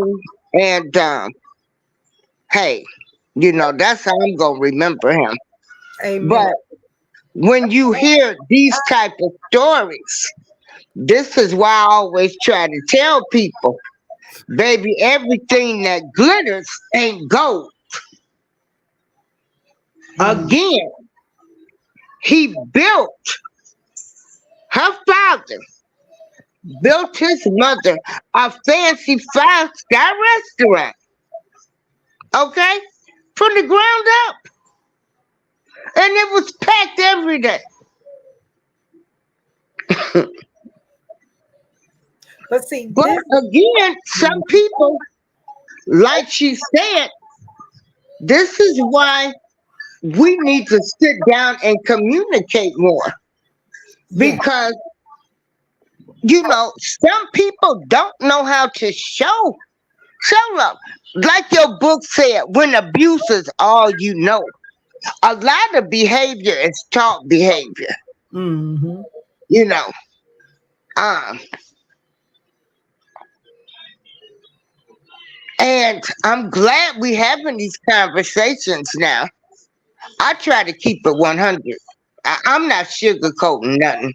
Come on. You know, I'm just not doing it, Teresa. You shouldn't. Now I want to ask you this question: do you think, with you being a church girl, because yeah, they stayed in church all the time too, do you think men treated you different because you was a church girl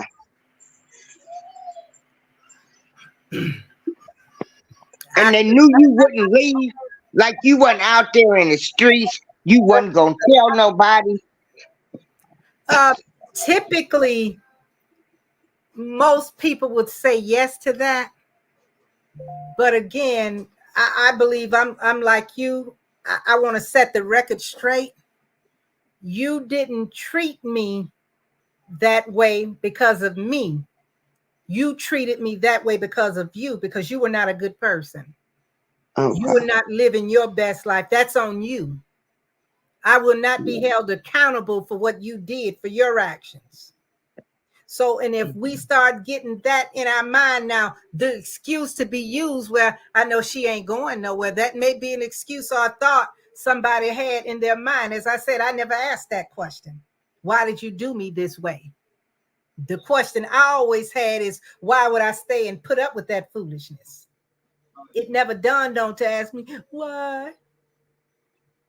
Not really. I wasn't expecting an answer because there is no real answer. Because you stupid, because you let me do it, because I want to, because I feel like it, because I don't like you. Whatever the answer was, it's not a real answer. The real question is, why would I stay and be abused? I'm not in slavery.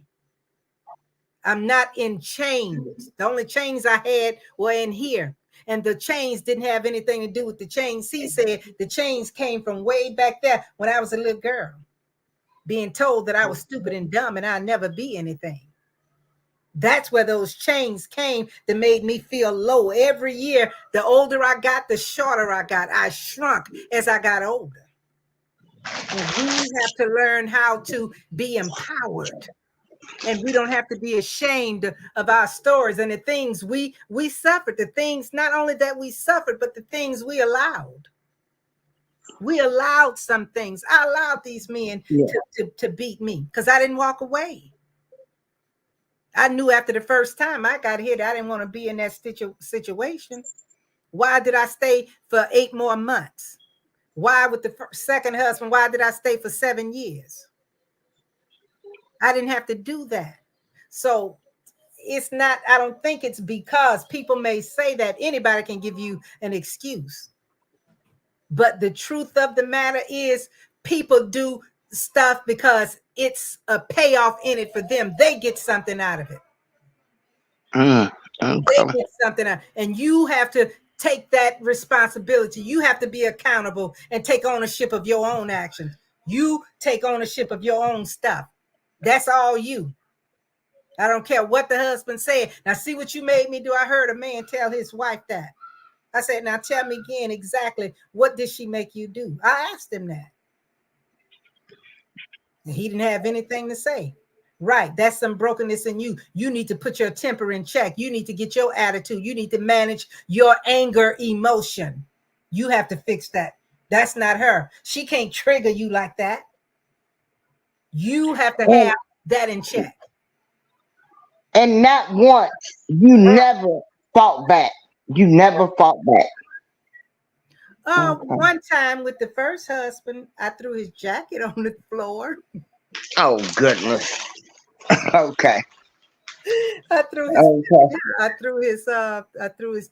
I take that back. I didn't throw it on the floor. I threw it outside on the ground from the second floor. I just threw it down on the ground over the balcony. But I picked Wow. it up I picked it up before he came home, you know. Teresa, You know, how can we break this? How can we break this cycle of domestic abuse? How can we break it? Do you have any suggestions? yeah, I do. It's a couple things.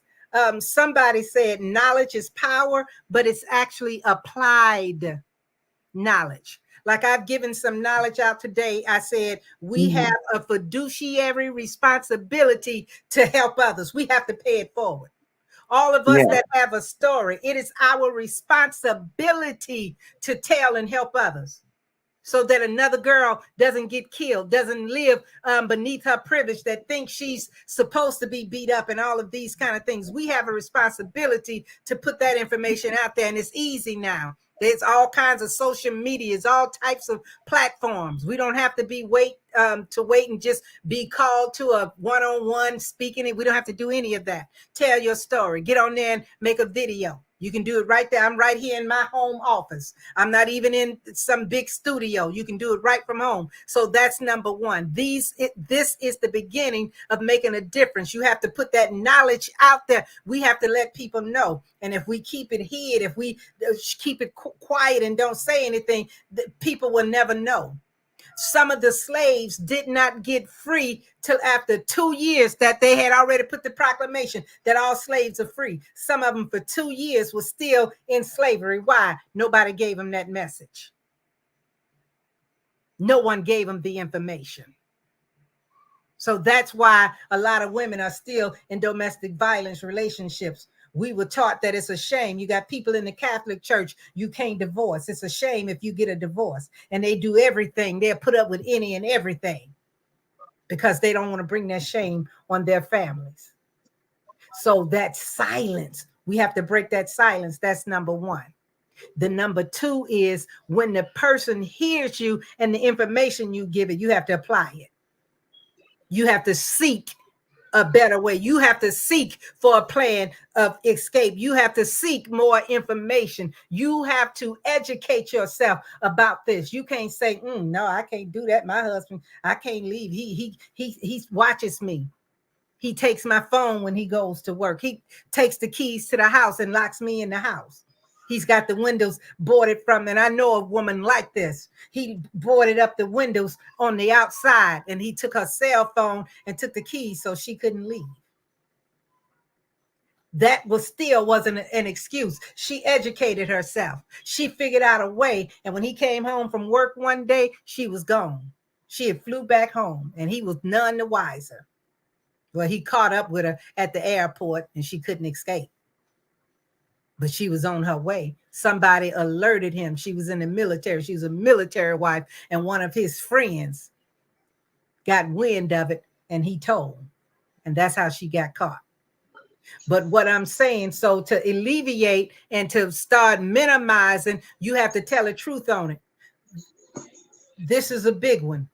Men, especially men, need to talk, because a woman just saying, domestic violence is wrong, abuse is wrong. A man is not going to listen to that. But when you have another man, see, there's what you call in leadership, there's the in group and the out group. You have to put these men that are violent, put them in the out group. Man, we're not dealing with you. You putting your hands in a woman, we don't want nothing to do with you. Put these men in the out group.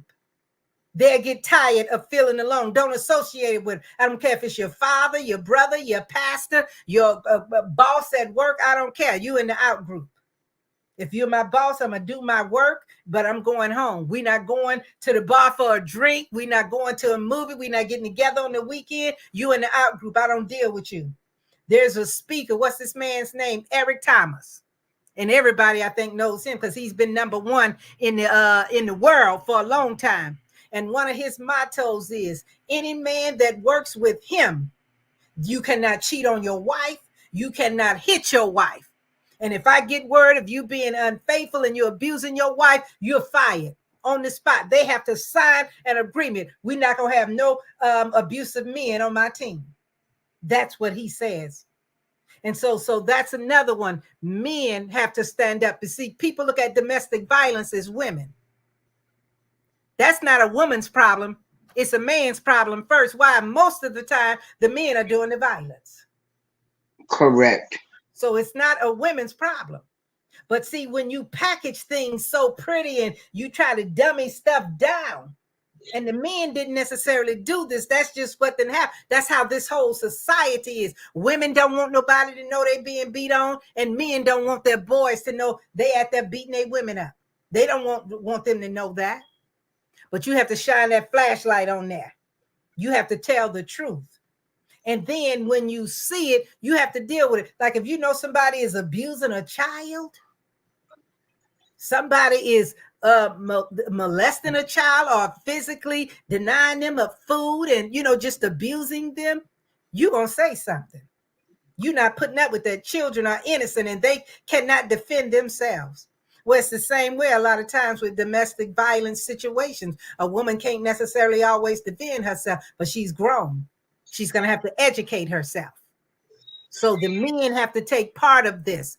You as a man, you have a responsibility because domestic violence is giving your agenda a bad rap.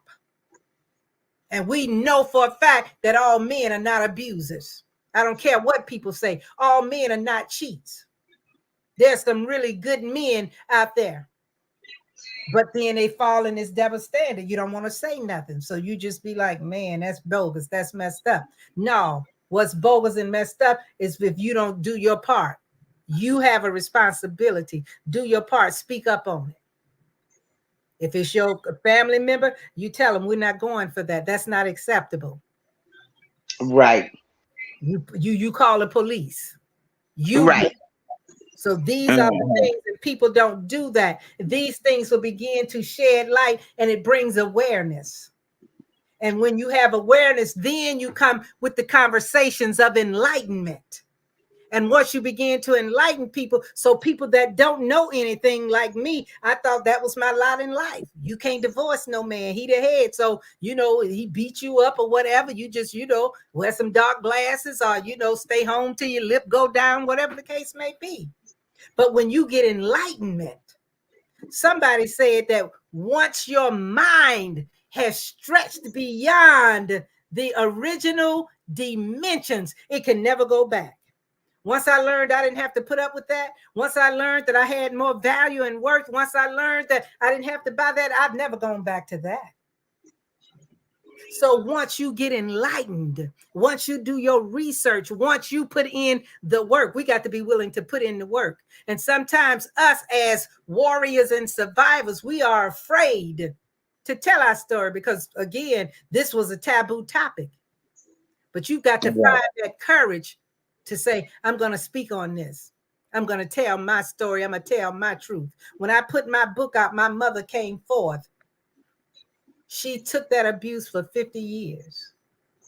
And when she saw my book and saw my story, she broke her silence. She said, if my daughter can do it, I can do it. See, she got enlightened. I strengthened her and I gave her the courage to stand and tell her story. And now she tells people, sometimes I bring her, well, not now because she's, y'all pray for her. She's a hospice patient now. But she began to travel with me. I gave my mother her flowers. Everywhere she would go, I would let her tell her story. And sometimes even if she didn't have a part, I just wanted her to sit there because I wanted everybody to see this warrior, this queen, this woman who endured. See, I'm going to tell you about my mother. My mother was a mother indeed, although she put up with that abuse, but she didn't do it. My mother always had good esteem. My mother always knew that she didn't deserve it. But see, back in the day when my mother, back in their day, back in them 30s and 40s, back then, it was set up like you can only take 2 of your children. Right. And my mother had 7. She didn't want to see us split up. She didn't want to see us, in the foster care or whatever, just all over the place, letting anything happen to us. My mother left and she took the 2 small ones with her because that's all. She couldn't get an apartment. She couldn't do anything. They had no services. If you had 3 children, the state didn't offer you nothing. So she took the 2 and she ran. After a year, she couldn't take it anymore because she didn't know what was happening to us. The lady that my father took up with, she was sending letters, taunting, your children gonna die. He said he don't love you no more, and you'll never see your other 5 children again. That lady would taunt her. My mother couldn't take it. My daddy got tired of the lady within a year, and he called my mother and said, Sarah, honey, I want you to come back home. She went back. And you know, this is stuff like you only see in the movies. Like when you think of movies like The Color Purple or something. That's but to actually, you know, like I said, when I read my friend book, who I saw in school every day, and would see her, and I'm just like, this can't be real. It was real. I didn't make up anything. It's real. I know you didn't. I know you didn't. I mean, who's gonna come out and say this type of stuff? But this stuff does happen. And I keep saying, until I tell people right now that we are still dealing from the effects of slavery. Yeah. I don't want nobody diagnosing me with some new stuff they done came up with now. No, we are dealing with stuff still from slavery, from light skinned people to dark skin to looking. Everything we learned from them. Yes. And when abuse and you got these generational curses that keep going and nobody wants to address them, they're gonna still keep going. Teresa, I done seen this stuff go round and round. I done got tired now. Amen. Hey, Tony. Because we are a group of people, we act like we ashamed to talk about what has happened to us. We are. And it's like, but y'all ain't ashamed to get up there and have your kids transitioning and modeling. The things you should be talking about, we don't talk about. We just want when everybody just when they see us, oh, we looking good, this and that. I dealt with a lot of mental illness coming up. Yeah. You know, that's why I be like, I don't care what people say about me. I've been talked about since I was a little child. My father had some issues, but hey, he still was a good daddy. Yeah. I don't care. You know. We all need to be seeing a therapist, as far as I'm concerned. Oh, it's healthy. We are. We are. You know. Everybody done went through something. Yeah. But everybody is not strong. But this men fighting women, that's something I can't deal with. I have no respect for no man.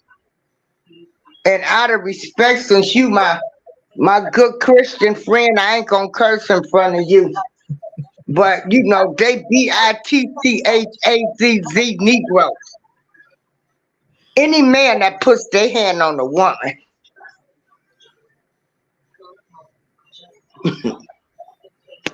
I have no respect for you. You are like scum of the earth to me. Knowing she can't fight you back. But like you say, until we put that fear in these men, you put your hands on my sister or my daughter, I'm gonna kill you. We ain't accepting it. The stuff ain't gonna turn around. We accept too much stuff that's wrong. Well, one of the things, let me chime in if you don't mind. I don't. I don't know if I can really support that, because now I'm gonna kill you, but now I'm going to jail and my children don't have their mother. Um, so I can't really support that. What I did was I gained value in myself. See, that's why I was talking about the enlightenment that we have to get. You know, two wrongs don't make a right. You know, he hit me, so I hit him back. He hit me, so when he was asleep, I shot him in the bed, or I had a knife under my pillow and I gutted him. All that kind of stuff. That that too has come from slavery. We picked up a lot of bad ways. So what I'm saying now is, if something, see, even before our girls and boys get married, they're supposed to understand what a relationship is. Back in the day when you had true community, when the girls and boys got at a certain age where they were old enough to like date and all of that, the men took the young man, the whole community, they got together and they began to school that young man. And all of the women in the community, they got that young girl and they began to school them, and they began to talk to them and tell them what it's supposed to be like. We don't have community like that anymore. The people are just getting together, they're having sex and they're having babies and they're having problems. We just doing a whole lot of having, but there ain't nobody in a relationship. So I don't think cutting people and gutting them is the best way. Like I said before, let's put our black men, and I'm just speaking about all men, but I'm talking about black men. Let's look at them different. What they did, if they are abusive, yeah, that's not good, and that's showing a negative side of their character. But how can we change? You just asked me about changing this. How can we minimize this violence in the home? Well, first of all, you have to involve the man. But if we kill the man, we just say, forget them. They dirt, they ain't nothing. This is going to go to the next generation. The next set of females and even boys are going to think, I ain't nothing anyway. The girls are going to think. We done had some women in Joliet to kill their husbands. Yeah, absolutely. Mm-hmm. Women are killing men all around the world. Women ain't taking it no more. But to go around and kill people is not the answer. And we have to understand, we have to come up with better ways to resolve conflict. You kill my cat, I'm going to kill your dog. You hit me, so and so, I'm going to shoot you. That's not the best way. It's a way. You'll never get hit again by that person. But now we don't know how it's going to be. Maybe his brother is going to come and kill you. Maybe one of his children are going to come and kill you.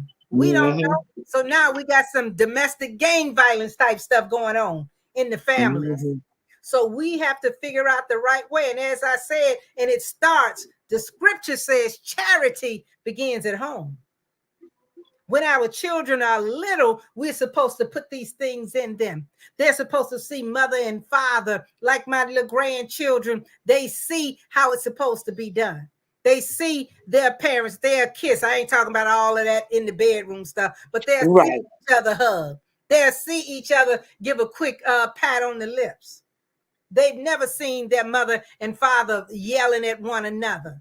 They see this. They see them coming home. When my daughter-in-law is tired, she don't even have to be tired. My son just loves cooking. He serves her dinner in bed if that's what she wanted. He cooks every day because that's what she like him to do, and he enjoys doing it. So they're being taught what loving relationships look like at an early age. So this is where it starts. We start by giving them the example. And as they get old enough, we drop little dimes on them. We teach them things. You bring your daughter and your son in there one day and you cook. And you tell him, see, this is real important. You find out what your husband like to eat and you cook it this way because that's how he like it. And he'll be grateful for that. You telling that to your daughter and your son. So your son is hearing the part because you're going to talk to him separately about, appreciate your wife. Say thank you when she does things. Don't take it for granted that it's her job and that's what she got to do. Be grateful for it. Love her. So you are teaching them these things. When you're in there cooking, you ain't slamming the food all down. You got greens hanging all off of the plate. You putting a little garnish on it. You see what I'm saying? You doing it. Yeah, good. Yeah. And so these are the things we're teaching our children. And then you are talking to them. If they happen to hear or see something, you explain what's going on. Now, honey, one of the things I want you to know, a man deserves respect. I don't care, even if he does go off sometime, even if he lose his cool, don't you lose yours. Don't ever get up in a man's face and act like you're going to fight him. Don't get up in his face and curse him out. Yeah. You have to teach them that, because you can't fight by yourself. And when the time is right, because you respect him, when the time is right and you talk to him and you put your stuff out. And like I said before, you have to do those deal breakers. You have to do that before y'all get married. And so if you lying, if you just saying something because you want to get the girl, she said, "Now I told you this is a deal breaker."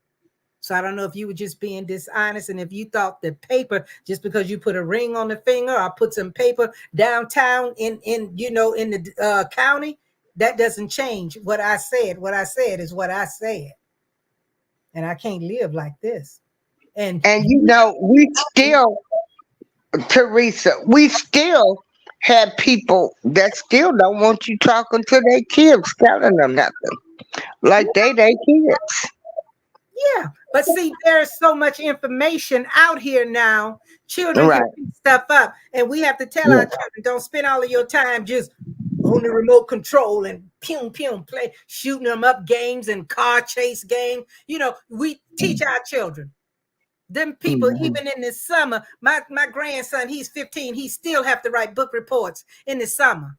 Both of my children are school teachers. They still give him math work sheets that he have to do, algebra and all of this stuff, all throughout the summer. He has to do community service. The summer ain't for you to just sit up and lay up. That ain't what you are. You have gifts inside of you, and you start using them now. Even my children, when they was just 14 and 15, way back then, they're in their 30s now. I took them with me. Whenever I had speaking engagements and stuff, they came. I gave them their own group. They was out there influencing lives back then. And this is what we have to do. We have to create the world, create the environment. We have to change the scenario. We have to flip the script. We have to do that. This society is not set up, especially for Black families. They gave us welfare. I remember the first time I used welfare, one of the first things they told me was, your husband can't be in the home. The system is set up to break up. And they done found that out, like it was a lot of this stuff was built by design. But a lot of our people, they don't even want to accept that. Like, no, that can't be true. This and that. And I'm like, they told me. Like, Teresa, I'm tired. Yeah. I'm tired too. But see, God has blessed you with a good platform. This thing, what you have right here, bringing people together, dealing with issues that plague the African American community. You're a blessed woman. You have something. You're a powerful, bad woman. I'm telling you something. You have something. You keep bringing speakers on that will tell their story, that will tell the truth, that will give good information. And I put it out there, I'm going to tell the truth, the way I see it. How we be better. See, what's that? What was that saying? Like how people say you fight fire with fire. And somebody wise came along and said, no, you fight fire with water. You want to put it out. See, that's what we do. You got a fire. And what if the fire department came? They didn't come with the hose. They came with more fire. They're going to throw gasoline on it. And that's how we handle domestic violence. Girl, I kill that so-and-so. Honey, you get you some hot grease. Girl, you just get you a pot of grits. We taught our daughters that. We teach that. And that's some foolishness.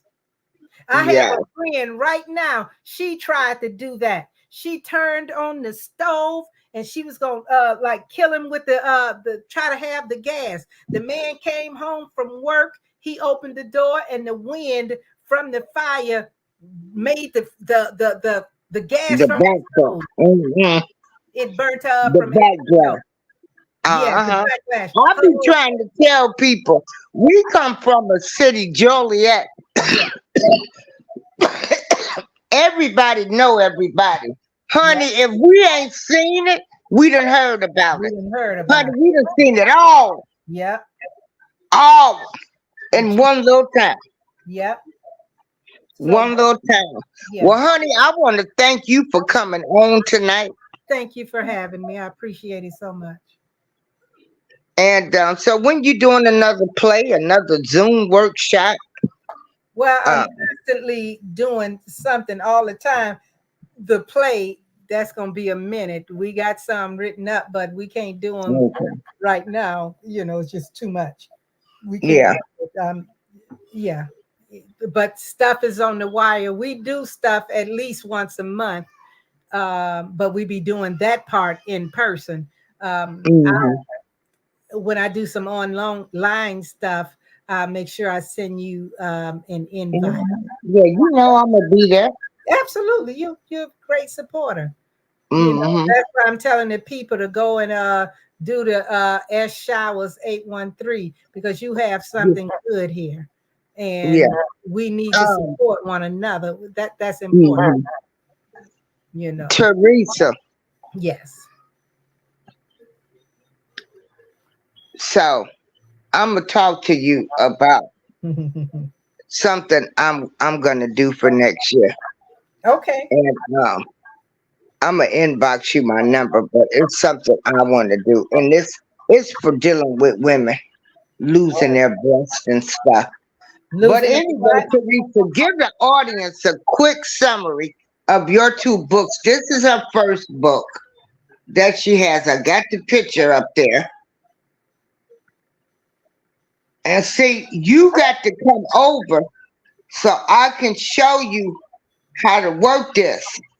Cause Mr. T, Mr. P, he was on the network. Hold on. Hold on. Do. Your other book, right here. Okay. The song his mother sings. Yeah, the Can song. you tell me a little bit about that book? Oh, yeah. Just give me one quick second. Every time Teresa comes out with the book, I tell her, bring me 4 or 5 copies. She sure does. I was trying to put my Mom. cash app in there before I Oh, yeah, forget. that's fine. So I had already put mine in, Yeah. whatever that thing. Um, So, but anyway, if there is anyone in the audience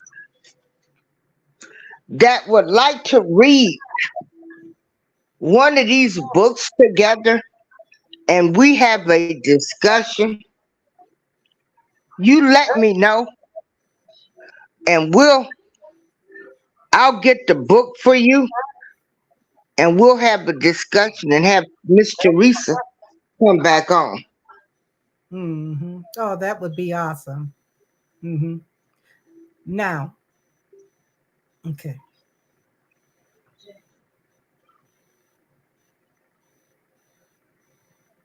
Oh, thank you, girl. Why did you do that? Okay. Uh, okay, tell us about this book. Okay, the song his mother sing. This is domestic violence as well. And Miss Darlene said something in the beginning. She said it's not just in relationships, it can be with parents. And that's what this happens to be about. This young man, and this is loosely based on the stories of about 5 people I know. I kind of meshed all of their stories into this one. It's not a true story, but there's elements of truth from things that I've seen. Like Darlene said, it's so much that goes on in Joliet, but this is like a compilation. And I just created one story about the stuff that, we go through. And in the Black community, you don't hear a whole lot where where you used to not hear a whole lot, where children in the Black community are abusing their parents. Right. This is about that. This young man, you just have to see it. He didn't like how his mother looked. He thought she was a raggedy woman, and he used to abuse her, talk about her, beat her, knock her down, stump her, make her eat food off the floor, all kinds of stuff. And you will see as you read it the acute abuse, but you will also see her undying and unyielding love and how it all ends. There's a crescendo, which I can't really divulge, but these, as I said, elements of truth. And as you read it, you will probably be able to identify, because it's not the truth anymore. I know young men who have pistol whipped their mothers because, they sat up there, as he said, and she smoked up his weed, so she had to be pistol whipped, stuff like that. And he living in her house. Well, I don't know if he was living in her Yeah, house. but you got some boys Yeah, that think they're mothers. yeah, I like their girlfriends and stuff. yeah. And this Mhm. is the case. So that's what this book is about, but it's also about the young man, how he is struggling to find his place in the world, how he lives in a decent neighborhood, but his mother enrolled him in the Black school way across town in the bad neighborhood.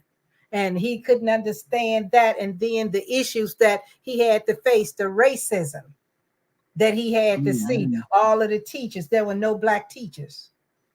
They had a few Black workers. The man in the lunchroom was Black and the janitor was Black. So these are issues that we are faced with on a daily basis. Like I said, it's not one person's story, but it's a collection of Right, all of our story. And right. so as you see, you will see how it ends. And we have to figure out a way how to stop the madness. We have to speak up. And some may be like me, speak up through books, through Mhm. poetry, actual going online, giving motivational speaks, telling your story, going on TV. So these are the things that we have to do. But the book it's a powerful book, and everyone is amazed and wondering, is this really real? Yeah, it's really real, because you're asking that because people who have lived this way. But what this woman suffered, that's the point that I want you all to look at and really see, and why she did. She had some esteem issues, but she had some strength going on in there too. So that's what his mother's song, the song his mother sings. She sang a specific song, and it comes out on why she chose that particular song. And everything about this book, it has significance. I call this a reader's delight, because everything is significant. Everything has a meaning, right down to like the titles of the chapters. If you look at, I'm just trying to turn to chapter 1. The chapters are not numbered. When you look at the first page, there's a certain thing that I do, and you have to find it. It's a puzzle. Chapter 1 is not titled as, you have to find what chapter it is. You know what it is because it's in the thing. But chapter 2, I just use it. On chapter 2, the mother has 2 teardrops on her face. So that's chapter 2. And then when you read chapter 2, you will understand why I chose the teardrops. On chapter Mhm. number 1, all you see is this boy. His name has the number 1 in it, and you'll see why, because in his mind, life was all about him. He was her only child. Mhm. And so if you Oh, look at him, you have to find them out, and you have to break down what each chapter symbolizes. So it's like a little fun stuff in there too, but everything is significant. And in the prologue, everything, the whole book is right there in the prologue. okay. And you won't know that until you read each chapter, and then you begin to be able to put them together. Oh, this is what that meant. Oh, this is what that meant. Okay.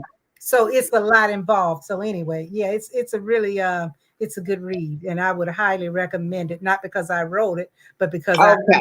Because understand. I read it, and I got a bunch of these reports, Yes, but I would like to have a book discussion. So yes, if there's anybody in the bushes, anybody listening, we could do this.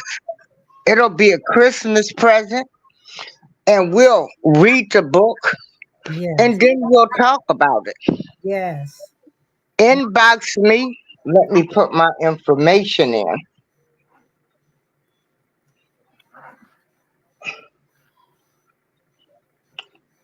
Girl, Yeah, I've enjoyed myself immensely.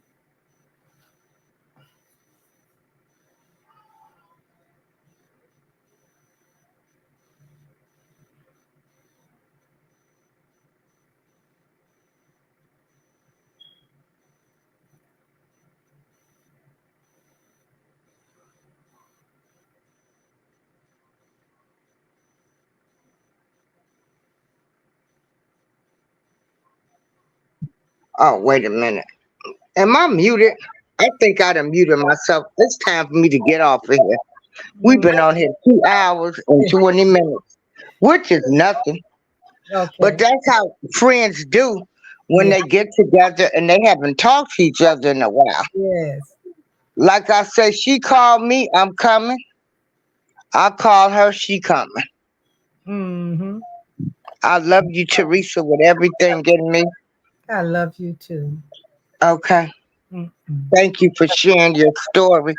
And I Okay. want to tell y'all, when I tell you I could understand more now, because like I said, Teresa was friendly, but she never went to no basketball games. She was standoffish, but she spoke, but she was friendly. But Mm-hmm. like I said, I said, we was like, well, they got a little money. Well, they had a lot of money, big old house and everything. And Mm-hmm. so, you know how you just, but she didn't give off that snobbish attitude. No. Couldn't pinpoint it because she was always friendly. She didn't give you that, I think I'm better than y'all No. type attitude. But when I think about it, she was always too proud to take a ride, too proud, Maybe too afraid. too afraid. Yeah. Yeah, yeah. Mm-hmm. Okay, I bring it every day. That is my email. And you just let me know, and I will get you um, a book sent to your address. I will have Miss Teresa send it to you, so I won't have to know your address. I ain't coming to look for none of y'all. I'm too glad to be living to be 61 and a two-time cancer survivor. Yes. And so, yeah, I always tell them, Teresa, this ain't what they want, but I'm trying my best. I'm trying my best. Mm-hmm. I'm trying. Teresa, thank you so much. I bring it every day. Inbox me. I'll Yeah. get with you. Okay. I thank you. Someone is saying they want the book, so I appreciate it. That I bring it every day. She comes Oh, in. She comes over and see if a few ladies. Um, and then I'll read it all over again, and then we can have a book discussion, yes. and that would be nice. Mm-hmm. See, we got to get back to the basics. That's the only way we're gonna be able to fix us. Yeah, we have to. Yeah. Hmm. Yeah. So let me know. I can get some books Okay. for you. I will. I will let you know. Absolutely. Okay. Make sure you. Yeah. I bring it every day. Yeah. She's been coming over. She actually does a lot of crocheting, Teresa. This is a Joliet person. No, she's not a Joliet person. Girl, you know how Joliet is. They support everybody. You don't No. even know half the people doing anything. You come on. Come on. Come on. So, but what I'm gonna do, um, I'm gonna get this book as Christmas gifts for 5 loyal listeners, Mm. and some people gonna listen to this for the replay. So Yeah. I'm gonna give you out till Wednesday, Okay. and then we'll read the book together. Yeah. We'll try to get them sent out at least by the 1st of November, Okay. and then in December we'll have a book discussion Yeah. because I'm gonna tell you, as y'all can see, Teresa here comes from money. Okay, money don't buy you happiness. Come on. Come on. I mean, they come from money. Okay, her father was the biggest black contractor in Joliet. He could snap his fingers, boom, boom, boom. They didn't want for anything. He had her mom a restaurant built. That's why I be trying to tell everybody it don't matter if you have a GED to a PhD degree, you all the same. We all bleeding the same. We all got the same problems. Mm-hmm. Yes. And it is our duty. It is our duty Yes. to go back and tell our people. I do have I have one cousin and the other ones had to tell her, you better be glad somebody telling your kids the real deal out here. Cause I ain't got time to play with people no more. I ain't sugarcoating. I'm just telling them what it is. You sleep with a man the first night, he don't think of you as nothing, okay? Mm, I mm, ain't got time to play with them. mm. Y'all sitting up having babies by men. Y'all ain't been with long. You don't know their family background. You don't know nothing about them. Yes. But thank you, Teresa. Thank you. Okay, I love you. I love you too. April Showers, we out.